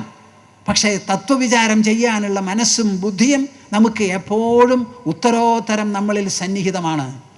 ആ മനസ്സിനെയും ബുദ്ധിയെയും ഉപയോഗിച്ച് മനോദാരിദ്ര്യം മാറ്റി ആ ബുദ്ധിയിലെ അടിമത്വം തള്ളിക്കളഞ്ഞ് നിങ്ങൾ ശുദ്ധ ഹൃദയന്മാരും വിശാല മനസ്കരുമായി തീരൂ. ഉത്തുംഗമായിരിക്കുന്ന വിചാരത്തിൻ്റെ ഒരു പ്രകാശം നിങ്ങളിൽ എപ്പോഴും ജനിക്കട്ടെ. അതാണ് ഈ ഭഗവത്ഗീത. മനുഷ്യൻ്റെ വ്യക്തിത്വത്തെ വികസിപ്പിക്കാൻ, അതിനെ ശുദ്ധമാക്കാൻ, അതിനെ ശോഭനമാക്കാൻ, സുന്ദരമാക്കാൻ, അതിനെ ആകർഷകമാക്കാൻ, അതിൻ്റെ മഹത്വം, അതിൻ്റെ വലിപ്പം, അതിൻ്റെ പ്രഭാവം, അതിൻ്റെ ക്രിയാത്മകത്വം, അതിൻ്റെ കാര്യശേഷി വർദ്ധിപ്പിച്ചു കൊണ്ടുവരാൻ. അമ്പും വില്ലും താഴത്തിട്ട അർജുനനെ കൊണ്ട് അത് എടുപ്പിച്ച് അർജുനൻ്റെ ബുദ്ധിയിലാണ് തൊടുത്തുവിട്ടത്. അതുമാതിരി ഇതാ ഭൂമാനന്ദ സ്വാമിജി ഈ പ്രേക്ഷകരുടെ എല്ലാവരുടെയും തലയ്ക്കുള്ളിൽ തൊടുത്തുവിടുന്നു തത്വവിചാരം, തൊടുത്തുവിടുന്നു. അത് നിങ്ങൾ മേടിക്കൂ, അത് നിങ്ങൾ മേടിക്കൂ. വികസിത ചിത്തരായി തീരൂ, സൂക്ഷ്മ ബുദ്ധിയുള്ളവരായി തീരൂ. ആകാശത്തോളം വികസിക്കട്ടെ നിങ്ങളുടെ വ്യക്തിത്വം. ശരീരം വണ്ണം വയ്ക്കരുത് കേട്ടോ. യജ്ഞാർത്ഥാത് കർമ്മണോന്യത്ര ലോകോയം കർമ്മബന്ധന. യജ്ഞത്തിന് വേണ്ടി ചെയ്യാത്ത ഒരു പ്രവൃത്തിയും ഇവിടെ ഉണ്ടെങ്കിൽ അത് ബന്ധിക്കുന്നതാണ് മനുഷ്യനെ. അതുകൊണ്ട് ചെയ്യുന്ന പ്രവൃത്തി മുഴുവനും ഈശ്വരാർത്ഥമാക്കാൻ ഉള്ള വഴി എന്താണെന്നറിയോ അർജുന? വൈലോപ്പിള്ളി പ്രേക്ഷകരെ, എന്താണെന്നറിയോ? തദർത്ഥം കർമ്മ കൗന്ദേയ മുക്തസംഗസമാചര. ആ യജ്ഞാർത്ഥമായി പ്രവർത്തിക്കുക എന്ന് പറഞ്ഞാൽ മനസ്സിലുള്ള സംഘം വിട്ടു പ്രവർത്തിക്കുക. മനസ്സിലുള്ള ഒട്ടല്. നിങ്ങൾ എത്ര കുട്ടികളെ വേണമെങ്കിൽ വളർത്തിക്കോളൂ. എന്നെ കുട്ടി എനിക്ക് ചാവാൻ കാലത്ത് ഗംഗാജലം 2 തുള്ളി തരാനാന്ന് വിചാരിച്ച് വളർത്തരുത്. കുട്ടി ജനിച്ചത് എൻ്റെ ഗർഭകോശത്തിൽ നിന്നാണ്, വീണത് ഭൂമിയിലാണ്. ആ ആൾ ആദ്യമായി രാഷ്ട്രത്തിൻ്റെ പൗരനാണ്, ലോകത്തിൻ്റെ പൗരനാണ്, ഭൂസന്തതിയാണ്. വിചാരിക്കുമോ കൂട്ടരെ നിങ്ങളിങ്ങനെ? ആരെങ്കിലും നിങ്ങളുടെ കുട്ടികളിൽ ഇങ്ങനെ ആഗോളമായൊരു വ്യക്തിത്വം നിങ്ങൾ ഉപദേശിച്ചു കൊടുത്തിട്ടുണ്ടോ? മോനെ, നീ എനിക്ക് ജനിച്ചു, എൻ്റെ അമ്മിഞ്ഞ കുടിച്ചു വളർത്തി എന്നുണ്ടെങ്കിലും നീ ജീവിക്കുന്നത് ഭൂസന്തതിയായിട്ടാണ്. ഇപ്പോൾ ഇന്ത്യയുടെ ഒരു പൗരനാണ് നീ. അങ്ങനെ ഒറ്റയ്ക്കൊറ്റയ്ക്ക് ജനിച്ച പൗരന്മാരെ കൊണ്ടാണ് 120 കോടി ജനങ്ങൾ ഇവിടെ ഉള്ളത്. ഓരോരുത്തരും ഒറ്റയ്ക്ക് ഓരോ ഗർഭകോശത്തിൽ നിന്ന് ജനിച്ച കുട്ടികളാണ്. അവരാണ് ഈ 120 കോടി ആയി തീരുന്നത്. ആ ഓരോ വ്യക്തിക്കും ശരീരത്തിൻ്റെ ഒരു സെല്ല് പോലെയുള്ള പ്രാധാന്യമുണ്ട്. നീ കേടുവന്നാൽ സമാജം കേടുവന്നു, നീ നന്നായാൽ അത്രത്തോളം സമാജം നന്നായി. നീ സമാജത്തിൻ്റെ അംഗമാണ്, രാജ്യത്തിൻ്റെ പൗരനാണ്, ലോകത്തിൻ്റെ പൗരനാണ്. നിൻ്റെ മനസ്സിൽ എപ്പോഴും കുടുംബത്തിനെ അതിജീവിച്ചു കൊണ്ടുള്ള ഒരു ചിന്തയും ഒരു ഭാവവും ഒരു ദീപ്തിയും ഒരു പ്രേരണയും നിർബന്ധവും നിനക്കുണ്ടാവണം എന്ന് പറഞ്ഞ് നിങ്ങൾ കുട്ടികളെ വളർത്തിയിട്ടുണ്ടോ? ഇല്ല. അത് ഞങ്ങൾക്കറിയില്ല സ്വാമിജി. ഞങ്ങൾക്കൊക്കെ സ്വാർത്ഥേ ഉള്ളൂ. എൻ്റെ കുട്ടി, എൻ്റെ മകൻ, ഞാൻ നന്നായി, എനിക്ക് നന്നായി, ഇതിങ്ങനെയുള്ളേ ഉള്ളൂ. ആ കുടുംബത്തിൻ്റെ ഭിത്തികൾ വിട്ട് നിങ്ങളുടെ മനസ്സ് പുറത്തു പോകുന്നില്ല. പോട്ടെ 21 വയസ്സായാൽ നിങ്ങൾ യുവാവായി. പിന്നെ ആര്യനാവണം. ആര്യൻ എന്നുള്ള വാക്കിന് തന്നെ അർത്ഥം ചിന്തിക്കുന്നവൻ, വിലയിരുത്തുന്നവൻ, മനസ്സിലാക്കി കാര്യങ്ങൾ ചെയ്യുന്നവൻ, ശ്രേഷ്ഠൻ. അതാണ് നമ്മുടെ രാജാക്കന്മാർ ആര്യപുത്ര എന്ന് സംബോധന ചെയ്തുകൊണ്ടിരുന്ന ആര്? ധർമ്മപത്നിമാർ. നിങ്ങളാരെങ്കിലും അങ്ങനെ വിളിക്കുന്നുണ്ടോ? മുമ്പ് പേര് അയൽവക്കവും കൂടി കേൾക്കാൻ തക്ക വിധത്തിൽ പരമേശ്വരൻ നായർ എന്ന് പറയും നിങ്ങൾ. ആര്യപുത്രൻ എന്നാണ് വിളിച്ചുകൊണ്ടിരുന്നത്. ആ ഓർമ്മപ്പെടുത്തുകയാണ്, ആര്യപുത്ര എന്നാണ് സംബോധന. നിങ്ങളെല്ലാവരും ആര്യന്മാരാവണം. ആര്യന്മാരിവിടെ കുടിയേറി പാർത്തവരും മെഡിറ്ററേനിയൻ റീജിയനിൽ വന്നവരാണെന്ന് ബ്രിട്ടീഷുകാർ എഴുതി വെച്ചത് നക്കി നക്കി ആലോചിക്കാതെ തിന്ന് അങ്ങനെ പോർക്ക് മാതിരിയായി ജീവിക്കുകയാണ് ഭാരത പൗരന്മാർ. ഈ ചരിത്രമൊക്കെ ഒന്ന് പൊളിച്ചെഴുതുവപ്പാ, നമുക്ക് നമ്മുടേതായ ചരിത്രമുണ്ടാവട്ടെ. എന്നോ ഇവിടെ ആര്യശബ്ദം ഉണ്ടായിക്കഴിഞ്ഞു, അവരാരും വന്ന് പാർത്തപ്പോഴൊന്നുമല്ല. എത്രയോ മുൻപിൽ ആര്യശബ്ദത്തിന് ശ്രേഷ്ഠൻ എന്നാണ് അർത്ഥം. ചിന്തിച്ചതിന് ശേഷം പ്രവർത്തിക്കുന്നവൻ, പ്രവർത്തിച്ചതിന് ശേഷം വിലയിരുത്തുന്നവൻ, വിലയിരുത്തി സ്വയം തന്മൂലം നന്നാവുന്നവൻ, ധന്യത കൂടുതൽ കൂടുതൽ പ്രതിദിനം വളർത്തിയെടുക്കുന്നവൻ, അങ്ങനെ അവസാനം സൗഭാഗ്യത്തോടുകൂടി സാഫല്യ ദീപ്തിയോടുകൂടി ശരീരം വിട്ടുപോകുന്നവൻ. ഇതാണ് ആര്യശബ്ദത്തിനർത്ഥം. യജ്ഞാർത്ഥാത് കർമ്മണോന്യത്ര ലോകോയം കർമ്മബന്ധന തദർത്ഥം കർമ്മ കൗന്ദേയ മുക്തസംഗസമാചര. അപ്പം ആ സംഘം, അനാവശ്യമായിരിക്കുന്ന ഒട്ടൽ, ഇതെവിടെയാ? മനസ്സിലാണ്. ആ മനസ്സിൽ നിന്ന് ആ ഒട്ടൽ അങ്ങോട്ട് മാറ്റണം എന്നുണ്ടെങ്കിൽ എന്തു വേണം? എനിക്കുണ്ടാവുന്ന കുട്ടി എൻ്റെ കുട്ടിയല്ല. അങ്ങനെ വിചാരിക്കാൻ ബുദ്ധിമുട്ടുണ്ടോ? എനിക്കുണ്ടാവുന്ന കുട്ടി എൻ്റെ കുട്ടിയല്ല, ഭൂസന്തതിയാണ്. ഇപ്പോൾ കുട്ടിക്കൊരു മാറ്റമില്ല, നിങ്ങൾക്കൊരു മാറ്റമില്ല. ആ കുട്ടി അയൽവക്കത്തിലേക്ക് ഓടിപ്പോവാനും പോണില്ല. നിങ്ങളെ തന്നെയാണ് അമ്മ അച്ഛ എന്ന് പറഞ്ഞ് വിളിക്കുക. പക്ഷേ എവിടെയാ മാറ്റം? മനസ്സിലുള്ള ഭാവം, അസസ്മെൻറ്റിലുള്ള വ്യത്യാസമാണ്, വിലയിരുത്തലിലുള്ള വ്യത്യാസമാണ്. അപ്പോൾ നീ ഒരു ലോക പൗരനാണ് മോനെ, നീ അതിനനുസരിച്ച് വളരെ. ഞാൻ നിനക്ക് ജന്മം നൽകിയെന്നേ ഉള്ളൂ. എന്നിലുള്ള പോലും നിന്നിൽ ഉണ്ടാവരുത്. എത്രത്തോളം നന്മ നിനക്കുണ്ടാവട്ടെ.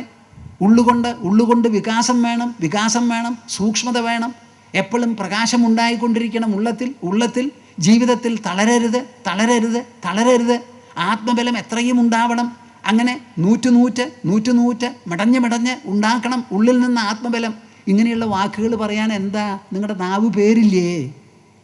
പേരില്ലേ നിങ്ങളുടെ നാവ്? ചിന്തിക്കൂ കൂട്ടരെ. നിങ്ങൾക്ക് ടി വി നോക്കിയാൽ കാണുന്നതും കേൾക്കുന്നതും ഒക്കെ എന്താ? ഈ ഭൗതിക ചരിതം, ലോകചരിതം. കൊന്നു, കൊടുത്തു, സംശയിച്ചു, ഠാ ഠൂ ഫീ, ഇതൊക്കെയാണ് കേൾക്കണത്. അതൊക്കെ മാറ്റി നല്ല കാര്യങ്ങൾ വായിക്കാനും കേൾക്കാനും നിങ്ങളുടെ ജീവിതത്തിൽ ഉൾപ്പെടുത്താനും നോക്കൂ. ഈ ലോകത്തിൽ ആരോടെങ്കിലും അഹങ്കാരവും അഭിമാനവും വളർത്താൻ ഈശ്വരൻ പറഞ്ഞിട്ടുണ്ടോ? പറഞ്ഞിട്ടില്ല. ന കർത്തൃത്വം ന കർമാണി ലോകസ്യ സൃജതി പ്രഭുഃ ന കർമ്മഫല സംയോഗം സ്വഭാവസ്തു പ്രവർത്തതേ. ഞാൻ ഗഹനമായിരിക്കുന്ന ഭഗവത്ഗീത കാര്യങ്ങളാണ് പറയുന്നത്. ഇത് നിങ്ങൾക്ക് ഗ്രഹിക്കാൻ ഇഷ്ടം തോന്നുന്നുണ്ടോ? കേട്ടിരിക്കാൻ ഇഷ്ടം തോന്നുന്നുണ്ടോ? എല്ലാവരുടെ മറുപടിയാണോ അത്? ശരി, എന്നാ കേട്ടോളൂ. ലോകത്തിലുള്ള ഒരു ശാസ്ത്രത്തിലും ഒരു മതഗ്രന്ഥത്തിലും ഇല്ലാത്ത 2 ശ്ലോകങ്ങളാണ് 5-ാം അധ്യായത്തിലുള്ള 2 ശ്ലോകങ്ങൾ. ന കർത്തൃത്വം ന കർമാണി ലോകസ്യ സൃജതി പ്രഭുഃ. ഈ ലോകപ്രഭു, നിങ്ങൾ ഭഗവാൻ എന്ന് പറയുന്ന പരമപ്രഭാവമുണ്ടല്ലോ, ആ പ്രഭാവം ഒരു വിധത്തിലും ഒരു തരത്തിലും കർത്തൃത്വം എന്നൊരു ഐഡിയ ഒരാളിലും രചിച്ചിട്ടില്ല എന്ന്. എന്ത് കർത്തൃത്വം എന്നുള്ള വാക്കിന് എന്താ അർത്ഥം? എന്തെങ്കിലും ഒരു കാര്യം ചെയ്യുന്നതിന് ഉത്തരവാദിയാണ് ഞാൻ, അതിൻ്റെ ഉടമസ്ഥനാണ് ഞാൻ എന്നിങ്ങനെ വിചാരിച്ച് ഞാൻ ചെയ്യും എന്നുള്ള ആ കർത്തൃത്വം, കർത്താവാണെന്നുള്ള മനസ്ഥിതി. ന കർമാണി, പലതരത്തിലുള്ള കർമ്മങ്ങൾ നിങ്ങൾ ചെയ്യണം എന്ന് പറഞ്ഞിട്ടുള്ള ആസൂത്രണമോ നിയോഗമോ ആജ്ഞയോ ഭഗവാന്റെ ഭാഗത്തുനിന്നില്ല. ലോകസ്യ സൃജതി പ്രഭുഃ, ലോകപ്രഭു ഉണ്ടല്ലോ, കർത്തൃത്വം രചിച്ചിട്ടില്ല, കർമ്മങ്ങളും രചിച്ചിട്ടില്ല. ന കർമ്മഫല സംയോഗം. കേൾക്കുന്നുണ്ടോ? നാം ചെയ്ത പ്രവൃത്തി, ആ പ്രവൃത്തിക്കുള്ള ഫലം അത് നമ്മളിൽ ഇങ്ങനെ ഒപ്പിച്ച് തരാൻ ഒരു യമധർമ്മരാജാവും ഒരു ചിത്രഗുപ്തനും പാടുപെടുന്നുണ്ട് അവിടെ നിന്നാണല്ലോ നിങ്ങളുടെ വിചാരം. അതില്ല. ന കർമ്മഫല സംയോഗം. പിന്നെ ലോകത്തിൽ എന്താ പ്രവർത്തിക്കുന്നത്? സ്വഭാവസ്തു പ്രവർത്തതേ. ഓരോരുത്തരിലും അങ്കിതമായിരിക്കുന്ന സ്വഭാവവിശേഷം. മനുഷ്യനെപ്പോലെ പെരുമാറുന്നു, നരിയും പുലിയും അതിനെപ്പോലെ പെരുമാറുന്നു, പെരിച്ചാഴി അതിൻ്റെ മാതിരി, അണ്ണാറക്കണ്ണൻ അതിനെ മാതിരി കൊതു കടിക്കും. അങ്ങനെ ഓരോരോ ജീവിയും അതിൻ്റെ പ്രകൃതത്തിനനുസരിച്ച് പ്രവർത്തിക്കുന്നതൊഴികെ ഭഗവാൻ ഒരാളിലും കർത്തൃത്വമോ കർമ്മമോ കർമ്മഫലങ്ങളോ ഉണ്ടാക്കി തീർക്കുന്നില്ല. അപ്പം നമ്മുടെ സമാജത്തിൽ എന്തെങ്കിലും അഴിമതിയോ തെറ്റായ പെരുമാറ്റമോ ഉണ്ടെങ്കിൽ അതിന് ആരാണ് ഉത്തരവാദി?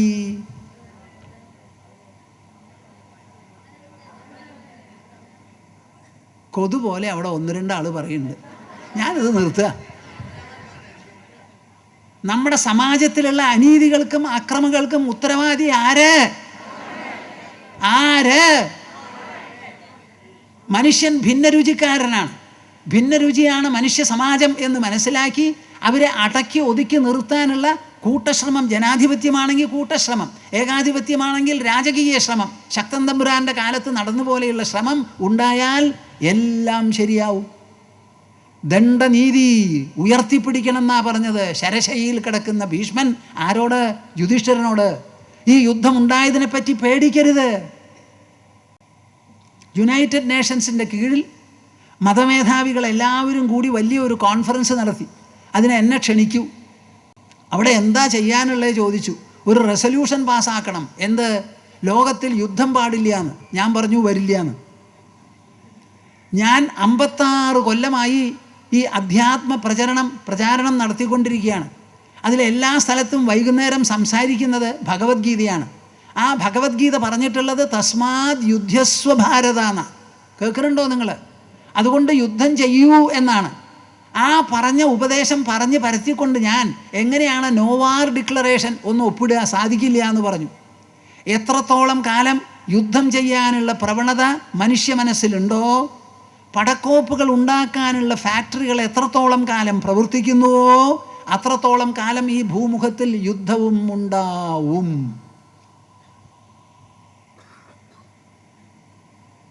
എന്താ നിങ്ങൾക്ക് പറയാനുള്ളത്? ആരും മിണ്ടില്ല. യുദ്ധമില്ലെങ്കിലും പരസ്പരം തല്ലും കൂത്ത് നടക്കണില്ലേ?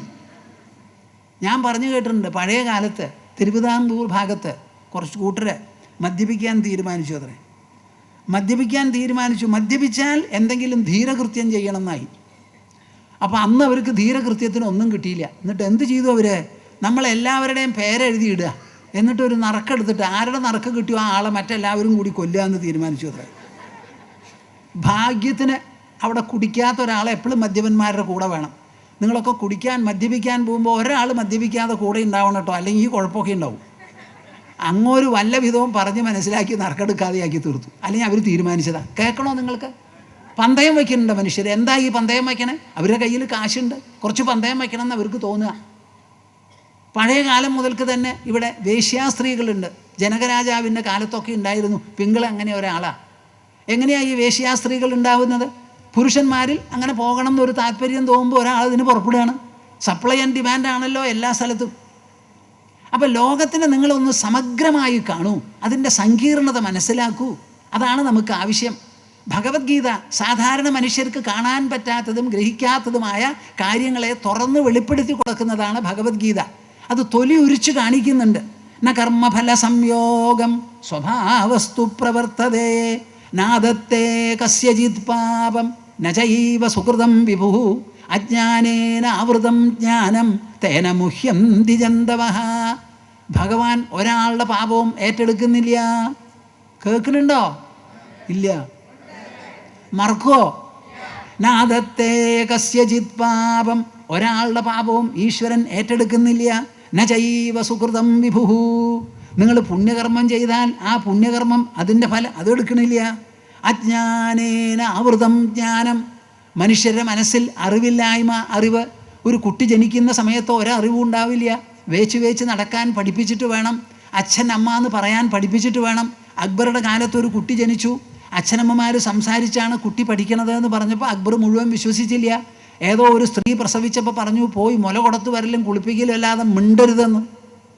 മിണ്ടാൻ്റെ മാസങ്ങൾ കഴിഞ്ഞു, കൊല്ലങ്ങൾ കഴിഞ്ഞു, കുട്ടി ശബ്ദിക്കണില്ല. കേൾക്കുന്നുണ്ടോ നിങ്ങൾ? അപ്പോൾ എല്ലാം നമ്മൾ പഠിക്കുന്നത് എവിടുന്ന്? സ്വഭാവസ്തു പ്രവർത്തതേ. നമ്മളെപ്പോലെ ഒരു നാവ് തത്തയ്ക്കുണ്ട്, നമ്മളെപ്പോലെ ഒരു നാവ് പശുവിനുണ്ട്. പക്ഷെ അവർക്ക് സംസാരിക്കാൻ പറ്റുമോ? നമുക്ക് സംസാരിക്കാൻ പറ്റും. എന്താ കാരണം? നാവിൻ്റെയും വായുടെയും ഘടന കൊണ്ടാണ് സംസാരിക്കുന്നത്. നമ്മുടെ വായു സംസാരിക്കാനും ആശയവിനിമയം ചെയ്യാനുമുള്ളതാണ്. ബാക്കിയുള്ള മൃഗങ്ങൾക്കതില്ല. അതുമാതിരി അവർക്കുമുണ്ട് തലച്ചോറ്, അവർക്കുമുണ്ട് ബുദ്ധി. പക്ഷെ അവരുടെ ബുദ്ധിയിൽ നമ്മുടേതുപോലെ ആശയ രൂപീകരണം ഇത്ര സാധ്യമല്ല. ഇതാണ് നമുക്കുള്ള വ്യത്യാസം. അപ്പോൾ സ്വഭാവമാണ് ഇവിടെ പ്രവർത്തിക്കുന്നത്, അജ്ഞാനവും ജ്ഞാനവുമാണ് ഇവിടെ പ്രവർത്തിക്കുന്നത്. ഇപ്പോൾ വലിയ ഒരു കൂട്ടബലാത്സംഗം കഴിഞ്ഞിരിക്കുകയാണല്ലോ. അവരോട് നിങ്ങളിപ്പോൾ പോയി ചോദിക്കൂ, നിങ്ങൾ ചെയ്തത് ശരിയായോ എന്ന്. അവർ തികച്ചും സമ്മതിക്കും ശരിയല്ല എന്ന്. കസബ് വരെ സമ്മതിച്ചില്ലേ, ഞാൻ ചെയ്തത് തെറ്റാണ്, ഒരു കാലത്തും ഇങ്ങനെ എനിക്കൊരു ബുദ്ധി തോന്നരുതെന്ന്. അപ്പം അറിവില്ലായ്മയാണ് ഇവിടെ കാരണം. അറിവിനെ മൂടി വയ്ക്കുകയാണ് അറിവില്ലായ്മ. അറിവില്ലായ്മ നീക്കി അറിവ് പ്രദാനം ചെയ്ത് എഡ്യൂക്കേറ്റീവായിട്ട് വേണം നിങ്ങൾ കുട്ടികളെ വളർത്താൻ. അവർക്ക് പറഞ്ഞ് മനസ്സിലാക്കി കൊടുക്കണം. അടിപിടിയല്ല നമ്മൾ ചെയ്യേണ്ടത്. ഒരു കുട്ടിയെ പറഞ്ഞ് മനസ്സിലാക്കി അവൻ്റെ മനസാക്ഷിയെ തന്നെ തിന്മയ്ക്കെതിരെ സജ്ജമാക്കി നിർത്തുക. അതാണ് നമുക്ക് ആവശ്യം. ശിക്ഷയല്ല വേണ്ടത്, ശിക്ഷണമാണ് നമുക്ക് വേണ്ടത്. ശിക്ഷ പോലും ശിക്ഷണത്തിൻ്റെ ഭാഗമാണ്. ഒരു കള്ളൻ പിടിച്ചു ജയിലിലിട്ടു എന്നുണ്ടെങ്കിൽ പിന്നെ കക്കാൻ അവസരം കൊടുക്കാതെ ഇരുമ്പഴിക്കുള്ളിലാക്കുകയാണ്. കക്കുന്ന വാസന ആ കള്ളൻ്റെ മനസ്സിൽ നിന്ന് പോകുന്നില്ല. അതിനുള്ള ശിക്ഷണവും കൂട്ടത്തിൽ ശിക്ഷയോടുകൂടി കൊടുക്കണം. അതിനുള്ള ബുദ്ധി നമുക്കില്ല, അതിനുള്ള തൻ്റെ ഇടമില്ല, അതിനുള്ള മനസ്ഥിതിയില്ല. അപ്പം ശിക്ഷയ്ക്ക് മാത്രം വിധേയമായി ജയിൽ പുള്ളികളായി അവിടെ കിടന്നവരെ നരകിച്ചു പോവുകയാണ്. അവർ മനുഷ്യരല്ലേ, തെറ്റ് ചെയ്യാത്തവരാരാ ഉള്ളത്? നിങ്ങളിവിടെ എല്ലാവരും ഒരു തെറ്റല്ലെങ്കിൽ വേറെ ഒരു തെറ്റ് അംശമായിട്ടെങ്കിലും ചെയ്തിട്ടുണ്ടാവുമല്ലോ. എന്താ മിണ്ടാതെ? ഒരാൾ കൂടുതൽ ചെയ്തു, അസഹ്യമായി ചെയ്തു, തുറന്ന് ചെയ്തു, പിടിക്കാൻ പറ്റിയ തരത്തിൽ ചെയ്തു എന്നേ ഉള്ളൂ. ഒരാൾ പറയുക, എന്നെ കൈക്കൂലി കൊടുത്തതിന് പിടിച്ചു. എന്ത്? എന്നെ കൈക്കൂലി, ഞാൻ ഇങ്ങനെ പറഞ്ഞപ്പോൾ പറഞ്ഞു സ്വാമിജി കൈക്കൂലി കൊടുത്തു പിടിച്ചു എന്ന്. മുക്തിസുധാകരൻ കേട്ടിട്ട് ഒരാൾ പറയുക. പുരൂരവസൻ്റെ കഥ ഞാനിങ്ങനെ പറഞ്ഞു പോവാ, പുരൂരവസൻ്റെ. അപ്പോൾ അഹോമേ മോഹവിദതിം, അയ്യോ എൻ്റെ മോഹം എന്നിങ്ങനെ പറഞ്ഞ് പുരൂരവസ 5-10 ശ്ലോകം പറയുന്നുണ്ട്. അതൊക്കെ ഞാനിങ്ങനെ ഉത്തമ പുരുഷനിൽ ഇങ്ങനെ പറഞ്ഞു പോയി. അത് കേട്ടിട്ട് പറയുക, സ്വാമിജി എന്താ പറഞ്ഞേ? കല്യാണം കഴിച്ചു, സുഖഭോഗങ്ങൾ അനുഭവിച്ചു. ഒരു സന്യാസിനി എനിക്കൊരു എഴുത്തെഴുതിയിരിക്കുക, ഞങ്ങൾ വിചാരസരണിയിൽ പബ്ലിഷ് ചെയ്തിട്ടുണ്ടത്. അപ്പം ഞാനിനി ഇങ്ങനെ പറഞ്ഞാൽ ഞാനാണ് കട്ടതെന്ന് പറയരുത് കേട്ടോ.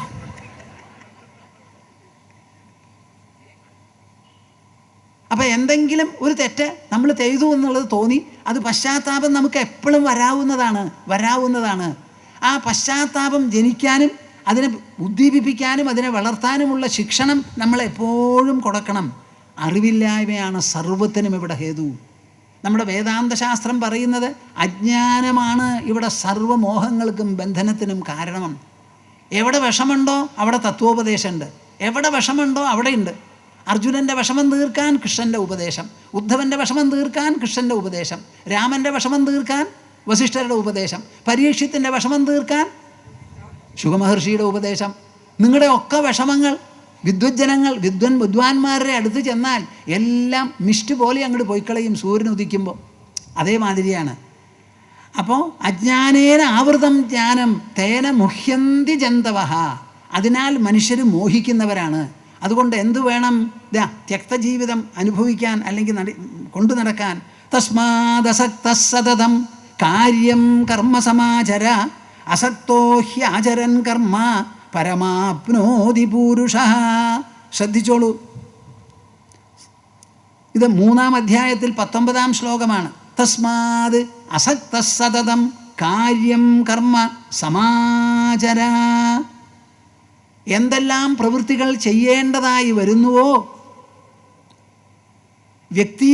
വ്യക്തിത്വത്തിൻ്റെ പേരിൽ നിങ്ങളുടെ സ്വന്തം ആവശ്യത്തിനോ കുടുംബത്തിൻ്റെ ആവശ്യത്തിനോ സമൂഹത്തിൻ്റെ ആവശ്യത്തിനോ നിങ്ങളുടെ ഭരണദൗത്യം ഉദ്യോഗ ദൗത്യത്തിൻ്റെ ഭാഗമായോ ഒരാളെ ഡിസ്മിസ് ചെയ്യേണ്ടി വരുന്നു, ചെയ്യാം. ഒരാളെ എടുക്കേണ്ടി വന്നു, എടുക്കാം. ശിക്ഷാ നടപടികൾ വേണോ, എടുക്കണം. ലാത്തി ചാർജോ നടത്തേണ്ടി വരാം, ഒഴിവാക്കുകയാണോ വേണ്ടത്. എന്തൊക്കെ വേണോ, കാര്യം കർമ്മ സമാചര, അത് ചെയ്യല്ല, സമാചര, അഴുത്തത്തോടും തിരുത്തത്തോടു കൂടി നന്നായി ഭംഗിയായി നല്ല പോലെ ആഴത്തിൽ നല്ല പോലെ ചെയ്തോളൂ എന്ന്. ചളിയായ പാത്രം കഴുകുന്ന സമയത്ത് നമ്മുടെ കയ്യിലും ചളിയായി എന്ന് വരും. ഗ്ലൗസ് ഇട്ടോളൂ, ഇല്ലെങ്കിൽ എന്നാൽ നല്ല പോലെ കഴുകിക്കോളൂ. എന്ത് വേണമോ ആ പ്രവൃത്തി മുഴുവനും ചെയ്തോളൂ, നല്ല പോലെ ചെയ്യൂ. എങ്ങനെ അസക്തഃ, ഒന്ന് പറയൂ. അസക്തഃ. എന്താ നിങ്ങളെല്ലാവരും പറയാത്തെ? അസക്തഃ. ആ ഒട്ടലില്ലാതെ നിങ്ങളുടെ മനസ്സിനെ ചക്കമുളഞ്ഞാക്കരുത്. തൊട്ടാ ഒട്ടും, അങ്ങനെ ഒന്നുമില്ല. മനസ്സ് സൂക്ഷ്മമാണ്, വായുവിനേക്കാൾ സൂക്ഷ്മമാണ്, ആകാശത്തേക്കാൾ സൂക്ഷ്മമാണ്. ആ മനസ്സിന് ഒട്ടലോ നിങ്ങളുടെ മോഹം കൊണ്ടാണ് ഒട്ടല്. അതുകൊണ്ട് അസക്തനായി എന്ത് കർമ്മമുണ്ടോ അത് മുഴുവനും ചെയ്യൂ. കുടുംബം, ഭരണം, ഉദ്യോഗം, ദൗത്യം എന്തുണ്ടോ അത് മുഴുവനും. അസക്തോ ഹ്യാചരൻ കർമ്മ, അസക്തനായി എല്ലാ പ്രവൃത്തികളും ചെയ്തുകൊണ്ടിരിക്കെ പരമാപ്നോതി പൂരുഷ, ആ മനുഷ്യന് പരമമായിരിക്കുന്ന ലാഭം കൈവരുന്നു. എന്ത്? പരമമായ ലാഭം കൈവരുന്നു. എന്തുകൊണ്ട്? ഒരൊറ്റ സൂത്രം, അസക്തനായി പ്രവർത്തിക്കുന്നത് കൊണ്ട്. അപ്പം നിങ്ങളുടെ ജീവിതത്തിൽ അസക്തത്വം, ആ അസക്തി മന്ത്രം എപ്പോഴും ഉണ്ടാവട്ടെ. ഇത് കർമ്മം ചെയ്യാതെ ഇരിക്കുമ്പോൾ നമുക്ക് അസക്തി വേണ്ട, ചെയ്യുമ്പോഴാണ് അസക്തി വേണ്ടത്. നിങ്ങൾ എന്ത് വേണോ അതൊക്കെ ചെയ്തോളൂ, അസക്തനായിട്ട് വേണം. മനസ്സിനെ പരിശോധിക്കൂ, നിരീക്ഷിക്കൂ. അവിടെ മോഹങ്ങളോ വിഷമങ്ങളോ ഉണ്ടെങ്കിൽ തീർക്കൂ, അതിന് തത്വവിചാരം ചെയ്യൂ. ഭഗവത്ഗീത എടുക്കൂ, വായിക്കൂ. ഒരു അധ്യായമെങ്കിലും ഒരു ശ്ലോകമെങ്കിലും നല്ലോണം വിചിന്തനം ചെയ്യൂ. ഇടയ്ക്കിടയ്ക്ക് നിങ്ങളുടെ കൂടെയുള്ളവരോട് സംസാരിക്കൂ. ടെലിഫോൺ ചെയ്ത് ഞാനൊരു ശ്ലോകം പറഞ്ഞു, സ്വാമിജി ഇത്രയൊക്കെ സ്ട്രെസ് ചെയ്തു, ഞാനിന്ന് എഴുതിയെടുത്തു, നിങ്ങളോടും പറയാം, എഴുതി വയ്ക്കൂ എന്നൊക്കെ പറയണം. നിങ്ങളുടെ സംസാരത്തിൽ ഇതൊരു വിഷയമായി തീരണം. അങ്ങനെ ചെയ്യണം. ഇനിയോ 18-ാമത്തെ അധ്യായത്തിൽ പറയുകയാണ് അദ്ദേഹം, 56-ാമത്തെ ശ്ലോകം കേട്ടോളൂ. സർവകർമാണ്യപി സദാ കുർവാണോ മദ്വ്യപാശ്രയഃ, സർവകർമാണ്യപി സദാ കുർവാണോ മദ്വ്യപാശ്രയഃ മത്പ്രസാദാത് അവാപ്നോതി ശാശ്വതം പദമവ്യയം. കഴിഞ്ഞു. ഇവിടെ സംഘം പോകണം എന്നും കൂടി പറയണില്ല അദ്ദേഹം. വേറെ ഒരു ഫോമുല 18-ാമത്തെ അധ്യായത്തിൽ സമാപനമായിട്ടുള്ള ഉപദേശങ്ങളാണത്. സർവകർമാണ്യപി സദാ, സർവകർമാണി എല്ലാ കർമ്മങ്ങളെയും, സദാ എല്ലായ്പ്പോഴും, കുർവൻ ചെയ്തുകൊണ്ട്, കുർവാണഹ കേൾക്കുന്നുണ്ടോ നിങ്ങൾ? ഞാൻ എത്ര തവണ പറയണം? എല്ലാ കർമ്മങ്ങളെയും എല്ലായ്പ്പോഴും ചെയ്തുകൊണ്ടിരിക്കൂ. അതല്ലേ ഇപ്പോൾ നമ്മൾ ചെയ്യുന്നത്. പല കർമ്മങ്ങളും എല്ലാ കർമ്മങ്ങളും എല്ലായ്പ്പോഴും നാം ചെയ്തുകൊണ്ടിരിക്കുന്നു. അപ്പോൾ അതിനൊരു വിശേഷ വിധി കൂട്ടിച്ചേർക്കേണ്ടതൊന്നുമില്ല, ഓൾറെഡി നിങ്ങൾ ചെയ്യുന്നുണ്ട്. പക്ഷേ എങ്ങനെ ചെയ്യണം? മദ്വ്യപാശ്രയ, ഒന്ന് പറയൂ. മദ്വ്യപാശ്രയ. തൃപ്തിയായില്ല. ഒന്നിലോ എൻ്റെ ചെവിക്ക് തകരാറുണ്ട്, അല്ലെങ്കിൽ നിങ്ങൾ പറഞ്ഞത് പോരാ. മദ്വ്യപാശ്രയ,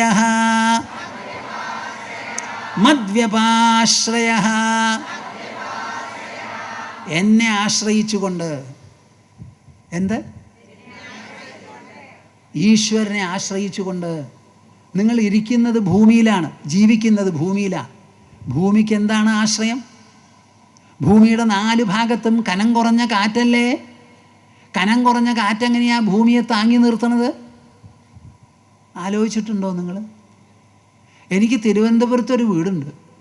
തിരുവനന്തപുരം എവിടെയാ? കേരളത്തിൽ. കേരളോ ഭാരതത്തിൽ. ഭാരതോ ഏഷ്യ ഭൂഖണ്ഡത്തിൽ. ഏഷ്യ ഭൂഖണ്ഡോ ഭൂമിയിൽ. ഭൂമിയോ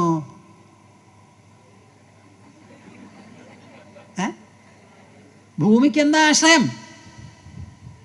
ഈ ചരാചരങ്ങൾ മുഴുവൻ, അഖിലകോടി ബ്രഹ്മാണ്ടം മുഴുവനും ആശ്രയം എന്താ? ആ ആശ്രയം തന്നെയല്ലേ ഭൂനിവാസികളായ നമുക്കും. അപ്പം നിങ്ങളുടെ ഈ പണം എന്നുള്ള ആശ്രയം, മക്കള് എന്നുള്ള ആശ്രയം, ഭൗമവസ്തുക്കൾ എന്നുള്ള ആശ്രയം, പഠിപ്പ്, സ്ഥാനം, മാനം എന്നുള്ളത് മാറ്റി ആ വലിയ ആശ്രയം മനസ്സിൽ പതിയട്ടെ. മദ്വ്യപാശ്രയ. മനസ്സുകൊണ്ട് വികാസം വരട്ടെ, ബുദ്ധിയിൽ വിശേഷ ബുദ്ധി ജനിക്കട്ടെ. വിവേകത്തിൻ്റെ അവതാരമൂർത്തികളാവൂ നിങ്ങളെല്ലാവരും.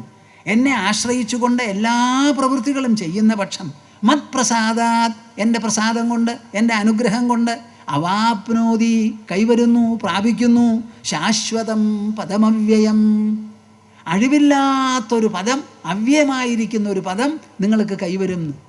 ഇതാണ് ഫോമുല. ഇതിലെന്താ നിങ്ങൾക്ക് സാധിക്കാത്ത ഭാഗം എന്നൊന്ന് പറയൂ. എല്ലാ പ്രവൃത്തികളും എല്ലായ്പ്പോഴും ചെയ്തുകൊണ്ടിരിക്കെ എന്നിലുള്ള ആശ്രയം നിങ്ങളുടെ മനസ്സിനെ അലങ്കരിക്കണം, ധന്യമാക്കണം, അതിൻ്റെ വെളിച്ചവും വീക്ഷണവുമായി തീരണം. ഇതാണ് നമുക്ക് ആവശ്യം.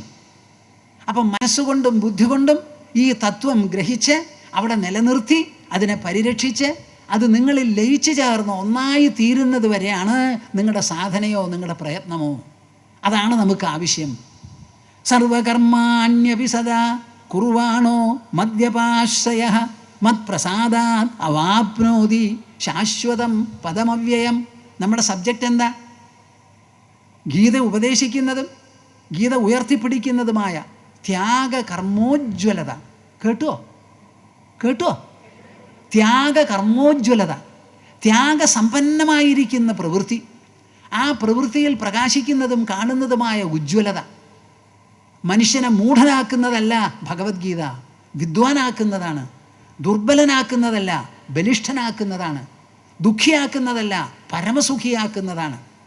മർത്യനാക്കുന്നതല്ല. നമ്മൾ ജനിക്കുമ്പോൾ നമുക്ക് 2 തരത്തിലുള്ള കിരീടമാണ്. ശരീരം എന്ന് പറയുന്ന കിരീടം നമ്മളെ മർത്യനാക്കി തീർക്കുന്നു. ആ ശരീരത്തിനെ ഉജ്ജീവിപ്പിക്കുന്ന ജീവനാകട്ടെ നമ്മൾക്ക് അനശ്വര കിരീടം ചാർത്തിയിരിക്കുകയാണ്. നിങ്ങൾ ഓരോരുത്തരും എന്നോട് പറയണം, നിങ്ങൾ ശരീരമാണോ അതോ നിങ്ങൾക്കൊരു ശരീരം ഉണ്ടോ?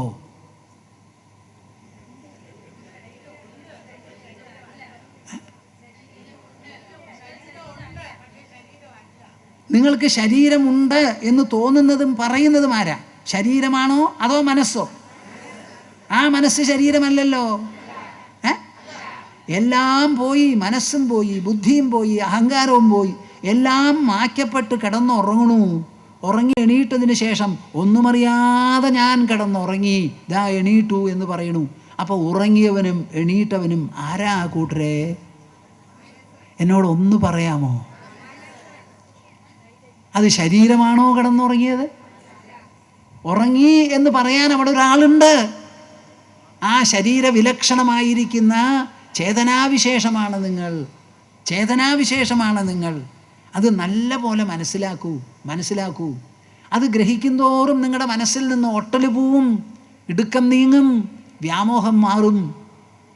മനസ്സിന് ധൈര്യം, സ്ഥൈര്യം, ഉജ്ജ്വലത, ഊഷ്മളത, ഊക്ക്, ഉണർവ്, ഉത്സാഹം, തിമിർപ്പ്, മികവ്, നിറവ് എല്ലാം ഉണ്ടാവും നിങ്ങൾക്ക്. ഇതൊക്കെ സൈക്കോളജിക്കലാണ്, മാനസമാണ്. ശരീരത്തിൻ്റെ വളർച്ച തീർന്നു 21 വയസ്സിൽ. പിന്നെ വണ്ണം വയ്ക്കുകയാണെങ്കിൽ കൊല്ലം തോറും കട്ടിൽ മാറ്റി വയ്ക്കേണ്ടി വരും. ശരീരത്തിൻ്റെ വളർച്ച നിന്നു അവിടെ. പിന്നെ വളരാനുള്ളത് നമ്മുടെ ഉൾവ്യക്തിത്വമാണ്. അതിൽ 2 ഘടകങ്ങൾ: മനനം, ഭാവാത്മകവും വികാരാത്മകവുമായിരിക്കുന്ന മനസ്സ്, ആലോചനാത്മകമായി വിചാരാത്മകമായി അറിവ് സ്വരൂപമായിട്ടുള്ള ബുദ്ധി. ഇത് 2ലുമാണ് നിങ്ങൾക്ക് വളർച്ച. നല്ല പോലെ മനസ്സിലാക്കിക്കോളൂ. ഈ ഗീതയിൽ എല്ലാം കൂടി 2 ശ്ലോകമാണ്. പറയട്ടെ? കേൾക്കുമോ? ഗ്രഹിക്കുമോ? അർജുനൻ യുദ്ധക്കളത്തിൽ വന്നു. 13 കൊല്ലത്തെ തയ്യാറെടുപ്പിന് ശേഷം ഭീഷ്മരെയും ദ്രോണരെയും കണ്ടതോടുകൂടി അർജുനൻ്റെ മനസ്സിൽ പാപബുദ്ധി, ഭയം നുഴഞ്ഞു കയറി. എന്നിട്ട് അദ്ദേഹം പറയുകയാണ്, എന്ത്?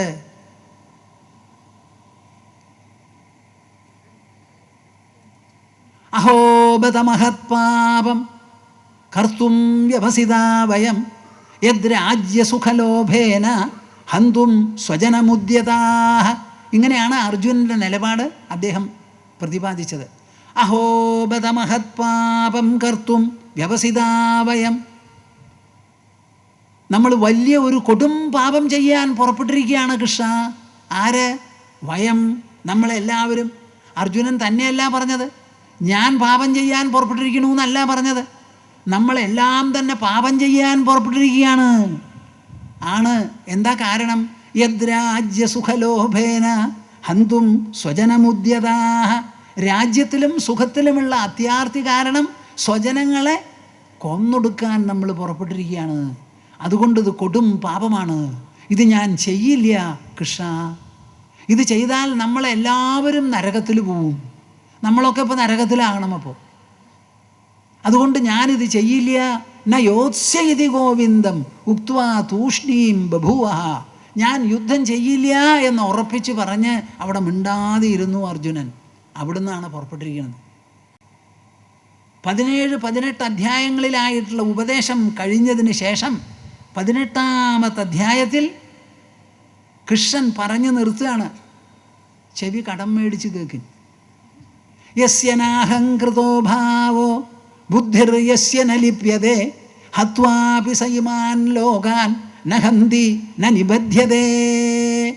ഇതാണ് കൃഷ്ണൻ്റെ മറുപടി. യസ്യ നാഹംകൃതോ ഭാവോ, ആർക്കാണോ ഞാൻ ചെയ്യുന്നു എന്നുള്ള അഭിമാനമോ തെറ്റിദ്ധാരണയോ ഇല്ലാതെ ഇരിക്കുന്നത്, ബുദ്ധിർ യസ്യ ന ലിപ്യതേ, ആരുടെ ബുദ്ധിയാണോ ചെയ്ത പ്രവൃത്തിയെക്കുറിച്ച് ലിപ്തമാകാതെ ഇരിക്കുന്നത്, ലേപനം ഒട്ടലില്ലാതെ ഇരിക്കുന്നത്. രണ്ട് കാര്യം: ഞാൻ ചെയ്യുന്നു എന്നുള്ള തെറ്റായ അഭിമാനം, ആ ചെയ്ത പ്രവൃത്തിയോട് ചെയ്തൂലോ ചെയ്തൂലോ ചെയ്തൂലോ എന്നുള്ള പുലമ്പൽ, ഇത് രണ്ടും ഇല്ലാതെ ഇരുന്നാൽ, ഉറപ്പ് വരുത്തിയാൽ, ഹത്വാപി സൈമാൻ ലോകാൻ, ഈ ലോകത്തിന് മുഴുവൻ കൊന്നൊടുക്കിയാലും, നഹന്തി ന നിബധ്യതേ, കൊല്ലുന്നില്ല, ആ പ്രവൃത്തി കൊണ്ട് ബന്ധനവുമില്ല. അപ്പോൾ ഇവിടെ ബന്ധനത്തിന് കാരണം എന്താ? കൊല്ലലും കൊല്ലാതെയിരിക്കലുമാണോ, അതോ തെറ്റായിട്ടുള്ള അഭിമാനവും ലേപനവുമോ? മനസ്സിലായോ കൂട്ടരെ? നിങ്ങൾക്ക് മനസ്സിലായോ പറയുന്നത്? ഭഗവത്ഗീതയാണത്, മനസ്സിലാക്കിക്കോളൂ. ഇത് അധ്യാത്മമാണ് ഈ പറയുന്നത്. മനുഷ്യൻ്റെ ഉള്ളിലുള്ള സത്യം, സത്യം, സത്യം. നാം പുറത്തു നോക്കി പറയുന്നതല്ല, ഇത് ഉള്ളിൽ നോക്കി പറയുന്നതാണ്. യസ്യ നാഹംകൃതോ ഭാവോ, എന്ത് കാര്യത്തെക്കുറിച്ചായാലും നിങ്ങളുടെ മനസ്സിൽ ഒരിക്കലും ഞാൻ ചെയ്തു. എന്താ? നിങ്ങളുടെ നാവ് വയ്യാൻ്റെ ആയാൽ പിന്നെ പറയലുണ്ടാവുമോ? മനസ്സ് ചിന്തിക്കാൻ്റെ ആയാൽ പിന്നെ ചിന്തയുണ്ടാവുമോ? ബുദ്ധിക്ക് ആലോചിക്കാൻ വയ്യെങ്കിലോ? ടൈഫോയിഡോ വല്ലതും പിടിച്ച് തീരെ വയ്യാതെ ഇരിക്കണ ഒരാൾ വീട്ടിലിപ്പോൾ ഒരു കല്യാണം നടക്കാൻ പോണേന്ന് വെച്ചാൽ ആൾക്ക് വലിയ ഉത്സാഹം ഉണ്ടാവുമോ? എന്താ ഒരു മിണ്ടാത്തെ? ഇത് എവിടത്തോളം? യസ്യ നാഹംകൃതോ ഭാവോ ബുദ്ധിർ യസ്യ ന ലിപ്യതേ ഹത്വാപി സൈമാൻ ലോകാൻ, ഈ ലോകത്തിന് മുഴുവൻ കൊന്നൊടുക്കിയാലും ഞാൻ ചെയ്യണു എന്നുള്ള ഒരു അഭിമാനമുണ്ടല്ലോ, അതാണ് ഇവിടെ കുഴപ്പം. ചെയ്തതിന് ശേഷം 20 or 30 കൊല്ലത്തിന് ശേഷം അതിനെക്കുറിച്ച് ആലോചിക്കുമ്പോഴും നിങ്ങളുടെ മനസ്സിൽ ഒരു ലേപനമുണ്ടാവരുത്.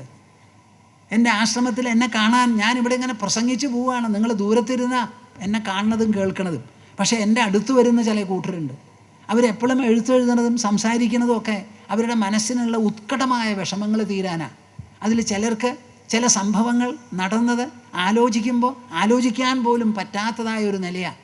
ഞാൻ അവരോട് പറയും, നിങ്ങളിവിടെ വന്നിരിക്കൂ, നിങ്ങളുടെ പൂർവ്വസ്മൃതി, സ്മൃതി എന്ന് പറഞ്ഞാൽ തന്നെ പൂർവ്വസ്മൃതിയാണ്, ആ ഓർമ്മയെ മനഃപൂർവ്വം കൊണ്ടുവരൂ മനസ്സിലേക്ക് മനഃപൂർവ്വം കൊണ്ടുവന്നതിന് ശേഷം കാലത്ത് കുളിയോ തേവാരമോ ഒക്കെ കഴിച്ച് അതിനെ മനഃപൂർവ്വം കൊണ്ടുവന്ന് അതിനോട് എങ്ങനെ പ്രതികരിക്കാൻ തോന്നുന്നുവോ അതൊക്കെ നിങ്ങൾ ചെയ്യൂന്ന്. കരയണമെങ്കിൽ കരഞ്ഞോളൂ, ദീർഘശ്വാസം വിടണമെങ്കിൽ വിട്ടോളൂ, അവനവനെ സ്വയം ശപിക്കണമെങ്കിൽ ശപിച്ചോളൂ, ഞാനിങ്ങനെ ചെയ്തൂലോ, ഞാൻ മഹാപാപിയായില്ലോ, ഇങ്ങനെ പുലമ്പിക്കോളൂ. തലയിലും മാറിലും ഒന്നും അടിക്കണ്ട, കുത്തണ്ട, ബാക്കി എന്ത് വേണമെങ്കിൽ നിങ്ങൾ ചെയ്തോളൂ. അങ്ങനെ 25 മിനിറ്റ് കഴിയുമ്പോഴേക്കും മനസ്സിന് ബലം കൂടി ആ സ്മൃതിക്ക് കനം കുറയും. അന്ന് നിർത്തൂ, പിറ്റേ ദിവസം ആദ്യമേ ചെയ്യൂ. അങ്ങനെ നിങ്ങളുടെ ബാധ ആ സ്മരണയുടെ ശക്തി അനുസരിച്ച് ഒരാഴ്ചയോ 15 ദിവസമോ 21 ദിവസമോ 41 ദിവസമോ ചെയ്താൽ അത് പിന്നെ വെള്ളത്തിൽ എഴുതിയതുപോലെയാവുന്നു. കേൾക്കുന്നുണ്ടോ നിങ്ങൾ? ഞാൻ ഈ പറഞ്ഞവരൊക്കെ ഇത് കേട്ട് ശീലിച്ച് അതുപോലെ ആയിട്ടുണ്ട്. നിങ്ങൾ വെള്ളത്തിൽ എഴുതിയാൽ എന്തായിരിക്കും സ്ഥിതി? ആ എഴുത്ത് അവിടെ ഉണ്ടാവുമോ? രാവണ എന്ന് എഴുതൂ, അപ്പോൾ വെള്ളം രാവണനാവുമോ? രാമ എന്ന് എഴുതിയാലോ? നമ്മുടെ മനസ്സ് വെള്ളത്തിനേക്കാൾ സൂക്ഷ്മമാണ്. അവിടെ പാപം എന്നൊരു പാപക്കറ അവിടെ വരുമോ? അവിടെ ഒരു പുണ്യ പെയിൻ്റ് അവിടെ വരുമോ? നിങ്ങളെ വിശ്വസിക്കട്ടെ ഞാൻ? വിശ്വസിക്കാമോ? വരില്ല കൂട്ടരെ, വരില്ല. നിങ്ങൾ മനസ്സിനെ മനസ്സിലാക്കാത്തതാണ് നിങ്ങൾക്കുള്ള ദൂഷ്യം. Understand that mind is extremely subtle. It is subtler than even space. Space on the one hand is inert, insentient. Mind on the other hand is sentient. It has got ample potential, far greater power. Understand that it is so. Try to know what your mind is.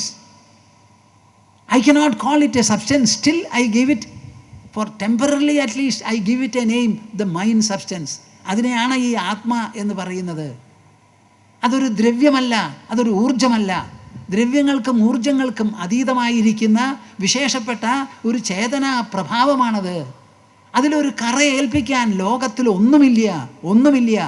പഞ്ചഭൂതങ്ങൾക്ക് അപ്പുറമാണത്. അതിനെയാണ് അച്ഛേദ്യോയം അദാഹ്യോയം അക്ലേദ്യോ അശോഷ്യയേവച നിത്യഃ സർവഗതഃ സ്ഥാണുഹു അചലോയം സനാതനഃ എന്ന് ഗീതയിൽ കൃഷ്ണൻ പാടിയത് അതിനെപ്പറ്റിയാണ്. അപ്പം നിങ്ങളുടെ മനസ്സിനെ എങ്ങനെ വേണമെങ്കിൽ ചപ്പാത്തി മാവ് കുഴച്ച് ഉണ്ടാക്കുന്നത് പോലെ നിങ്ങൾക്ക് ഉണ്ടാക്കാൻ പറ്റും. മനസ്സിൻ്റെ മാസ്റ്ററായിട്ട് ജീവിക്കൂ, അടിമയായിട്ട് ജീവിക്കരുത്. Live in this world as a master and a mistress of the world, not as a slave of this world. Be a magnificent performer, a magnificent enjoyer and a magnificent sufferer. മനസ്സിലായോ നിങ്ങൾക്ക്? ഉത്തുംഗമായ അനുഭവം നിങ്ങൾക്കുണ്ടാവണം. ഒന്നിനെയും കണ്ട് നമ്മൾ പേടിക്കരുത്. പേടി, ഭയം മനസ്സിൻ്റെ സൃഷ്ടിയാണ്. ഏത് മനസ്സിൽ നിന്ന് ഭയം പുറപ്പെടുന്നുവോ അവിടുന്ന് തന്നെ നമുക്ക് മറിച്ചും പുറപ്പെടാം. എന്ത്? നിർഭയത്വം. ഭഗവത് ഭക്തന് ഭയമില്ല. 7 വയസ്സായ പ്രഹ്ലാദൻ ആലോചിച്ച് നോക്കൂ, അച്ഛനെ ഭയപ്പെട്ടുവോ? നിങ്ങളാണെങ്കിലോ? എനിക്കറിയില്ല. ഇതൊക്കെ പറഞ്ഞിട്ട് ചോദിക്കുകയാണ്, ഇതിതേ ജ്ഞാനമാഖ്യാതം ഗുഹ്യാത് ഗുഹ്യതരം മയ വിമർശ്യൈതദശേഷേണ യഥേച്ഛസി തഥാ ഗുരു. ഇങ്ങനെ ഞാൻ അർജുനന് ജ്ഞാനം പറഞ്ഞു തന്നു. എന്ത് ഓർമ്മ വച്ചോളൂ, ഭഗവത്ഗീത മുഴുവനും ജ്ഞാനമാണ്. ഇതിതേ ജ്ഞാനമാഖ്യാതം ഗുഹ്യാത് ഗുഹ്യതരം മയ. ഇത് സാധാരണക്കാർക്ക് കിട്ടില്ല. ഒരു ക്ഷേത്രത്തിൽ പ്രതിഷ്ഠിച്ച ഒരു ദൈവവും നിങ്ങളോടത് പറയില്ല. ഒരു തീർത്ഥസങ്കേതത്തിലുള്ള ജലവും നിങ്ങളോട് മിണ്ടില്ല. ഒരു ഗുഹയും നിങ്ങളോട് സംസാരിക്കില്ല. അറിഞ്ഞിട്ടുള്ള ഒരു വ്യക്തി മാത്രമേ നിങ്ങൾക്ക് അനുഭാവത്തോടു കൂടി ഇത് പറഞ്ഞു തരാൻ പറ്റുള്ളൂ. ആ ജ്ഞാനം ഗുഹ്യതരം, രഹസ്യത്തേക്കാൾ രഹസ്യതരമായിട്ടുള്ള ഒരു ജ്ഞാനമാണ് പറഞ്ഞു തന്നത്. ഇത് ഞാൻ പറഞ്ഞു തന്നത് കൊണ്ട് മാത്രം നീ സ്വീകരിക്കണം എന്ന് വിചാരിക്കുന്നില്ല. ഞാൻ നിനക്ക് വല്ലാത്ത കലക്കവും കുഴക്കവും കൂടി ഇരുന്നതാണ്. ആ കുഴക്ക സമയത്ത് കൃഷ്ണൻ എന്തോ പറഞ്ഞ് ഏൽപ്പിച്ചൊരു ബ്രെയിൻ വാഷ് ചെയ്തു എന്ന് വിചാരിക്കരുത്. അതുകൊണ്ട് നീ ക്ഷീണം മാറി നല്ല പോലെ ആലോചിച്ച് നോക്കി വിമർശ്യൈതദശേഷേണ, നല്ല പോലെ വിമർശന ബുദ്ധിയാ പരിഗണിക്കൂ, വിചിന്തനം ചെയ്യൂ, സ്വയം വിലയിരുത്തൂ. എന്നിട്ട് ശരിയാണെന്ന് ബോധ്യം വന്നാൽ മാത്രം യഥേച്ഛസി തഥാ ഗുരു, നിനക്ക് ഇഷ്ടം എന്തോ അത് ചെയ്യുക എന്നാ പറഞ്ഞത്. എന്ത്? അതുവരെ തസ്മാത് യുദ്ധ്യസ്വ, അതുകൊണ്ട് യുദ്ധം ചെയ്യൂ അർജുന എന്നൊക്കെ പറഞ്ഞാലും അവസാനം കാര്യങ്ങൾ മനസ്സിലാക്കി ആശയത്തെളിച്ചം വന്നു കഴിഞ്ഞവന് പിന്നെ നമ്മൾ പറയേണ്ട കാര്യമില്ല. സ്വയം മനസ്സിൽ തോന്നുകയായി എന്താ വേണ്ടത് എന്നുള്ള തോന്നൽ തന്നെ മനസ്സിൽ വരും. യഥേച്ഛസി തഥാ ഗുരു. കച്ചിദേതച്യുതം പാർത്ഥ ത്വയൈകാഗ്രേണ ചേതസ കച്ചിത് അജ്ഞാനസമ്മോഹഃ പ്രനഷ്ടസ്തേ ധനഞ്ജയ. കച്ചിദേതശ്രുതം പാർത്ഥ, ഞാൻ ഈ പറഞ്ഞത് മുഴുവൻ എൻ്റെ പൊന്നർജുന നീ കേട്ടുവോ? ഭൂമാനന്ദ സ്വാമിജി ഇത്ര നേരം പറഞ്ഞതൊക്കെ പ്രേക്ഷകരെ നിങ്ങൾ കേട്ടുവോ? കച്ചിദേതശ്രുതം പാർത്ഥ ത്വയൈകാഗ്രേണ ചേതസ, നല്ല ഏകാഗ്ര ബുദ്ധിയോടുകൂടിയാണോ കേട്ടത്? കച്ചിദജ്ഞാന സമ്മോഹഃ, നിന്റെ മനസ്സിലുണ്ടായ മോഹവും ഭ്രമവും പ്രനഷ്ടസ്തേ ധനഞ്ജയ, അത് നഷ്ടപ്പെട്ടു പോയോ? തീർന്നു പോയോ? മനസ്സ് ശുദ്ധമായോ? ആ ശരത്കാലത്തെ ആകാശം പോലെ നിൻ്റെ മനസ്സും ശുദ്ധമായോ എന്ന് അരുമയോടുകൂടി ചോദിക്കുകയാണ് കൃഷ്ണൻ. അരുമയോടുകൂടി ചോദിക്കുന്നു. ഇങ്ങനെയാണ് അതിൻ്റെ പരിസമാപനം. ഈ ഭഗവത്ഗീതയിൽ നമ്മൾക്കൊരൊറ്റ കാര്യമേ ഉള്ളൂ: അഹങ്കാരം വിടൂ, മമത വിടൂ, ആഗ്രഹങ്ങൾ ആവശ്യമില്ല. ആവശ്യങ്ങളുടെ മുകളിൽ മാത്രം പ്രവർത്തിക്കൂ. നിങ്ങൾക്കെല്ലാം സംഭവിക്കും, വന്നു ചേരും, സംഭവിക്കും, വന്നു ചേരും, സംഭവിക്കും, വന്നു ചേരും. പ്രകൃതിയുടെ സംവിധാനം, physics laws, chemistry laws, chemical laws, biophysical and biological laws, ഇങ്ങനെ പല വിധത്തിലുള്ള നിയമങ്ങൾ ഉള്ളതുപോലെ psycho intellectual laws, spiritual laws അതും കൂടി ഇവിടെയുണ്ട്. ആ മാനസ നിയമങ്ങൾക്ക് വിധേയമായിട്ടാണ് നമ്മുടെ മനസ്സ് പ്രവർത്തിക്കുന്നത്. ദാർശനിക നിയമങ്ങൾക്ക് വിധേയമായിട്ടാണ് ബുദ്ധി പ്രവർത്തിക്കുന്നത്. നമ്മുടെ അഹങ്കാരവും അതിനപ്പുറവുമുള്ളത് അധ്യാത്മമായിരിക്കുന്ന നിയമവ്യവസ്ഥകൾക്ക് വിധേയമായിട്ടാണ്.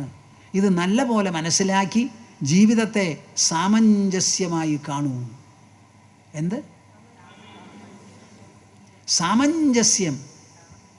മനസ്സിലെ അസാമഞ്ജസ്യം തോന്നരുത്. Look at and see the world as a harmony, beautiful harmony. വൈരുദ്ധ്യങ്ങൾ മനസ്സിൽ നിന്ന് പോട്ടെ, പോട്ടെ, പോട്ടെ, പൊഴിഞ്ഞു പോട്ടെ. നിങ്ങളുടെ മനസ്സ് സമത്വസുന്ദരമായി തീരട്ടെ, സമത്വസുന്ദരമായി തീരട്ടെ. അതാണ് നമുക്ക് ആവശ്യം. അതിനാണ് ഈ ത്യാഗം. ഈ ത്യാഗം പുറം കൊണ്ട് ചെയ്യേണ്ടതോ ശാരീരിക നിലവാരത്തിൽ പ്രകടമാക്കേണ്ടതോ അല്ല. ഇത് കൈക്കലാക്കാൻ വേണ്ടി ഇത് സാധിച്ചതിന് ശേഷം ഞങ്ങളെപ്പോലെ ചിലർ സന്യസിക്കുന്നു. എന്താ? ഉണ്ടായിട്ടുള്ള അറിവും അനുഭവിച്ചിട്ടുള്ള സാക്ഷാത്കാരത്തിൻ്റെ മുകളിൽ നമുക്കിനി സന്യസിക്കുക അല്ലാതെ ഒരു കുടുംബജീവിതം പ്രസക്തമല്ല എന്ന് തോന്നി ലോകം മുഴുവനും ഒരുപോലെ കണ്ടുകൊണ്ട് സന്യസിക്കുന്ന ഒരു മഹത്വം വേദകാലം മുതൽക്ക് തന്നെ ഇവിടെ പ്രചാരത്തിലുണ്ട്. അതുകൊണ്ടാണ് ഞങ്ങൾ സന്യസിക്കുന്നത്. ഞങ്ങൾക്ക് കുടുംബം അസഹ്യമായതുകൊണ്ടല്ല, ലോകം അസഹ്യമായതുകൊണ്ടല്ല, അസഹ്യതകളെല്ലാം തീർക്കാൻ വേണ്ടിയാണ് സന്യസിച്ചത്. തീർത്തതിന് ശേഷവും 2 തരത്തിലാണ് സന്യാസം: വിദ്വത് സന്യാസം, വിവിദുഷാ സന്യാസം. അറിവ് വന്നതിന് ശേഷമുള്ള സന്യാസം, അറിവിന് വേണ്ടിയുള്ള സന്യാസം, ഏത് വേണമെങ്കിലും ആകാം. പക്ഷേ ഈ സത്യം മനുഷ്യ മനസ്സിനും മനുഷ്യ ബുദ്ധിക്കും സാധുവാണ്. ആ രണ്ടും കൊണ്ടും കൈക്കലാക്കാനുള്ളതാണ്. അത് മനസ്സിലാക്കി നിങ്ങളെല്ലാവരും ത്യാഗോത്തമന്മാരായി, ത്യക്തകർമ്മോജ്വലന്മാരായി ജീവിക്കണം. അതിനുള്ള അനുശാസനം, ആഹ്വാനം, അതിനുള്ള നിർബന്ധം, പ്രേരണയാണ് നാം ഈ മാതിരിയുള്ള സമായോഗങ്ങൾ കൊണ്ട് ഉദ്ദേശിക്കുന്നത്. ഹാ കൃഷ്ണാച്യുത ഹാ കൃപാജലനിധേ ഹാ പാണ്ഡവാനാം സഖേ ക്വാസി ക്വാസി സുയോധനാദപകൃതാം ഹാ രക്ഷ മാതുരാം ഇത്യുക്ത്വാ ക്ഷയവസ്ത്രസംഭൃതതനും യോ രക്ഷതാപദ്ഗണാത് ആർത്തത്രാണപരായണഃ സ ഭഗവാൻ നാരായണോ മേ ഗതിഃ. ആർത്തത്രാണപരായണഃ സ ഭഗവാൻ നാരായണോ മേ ഗതിഃ.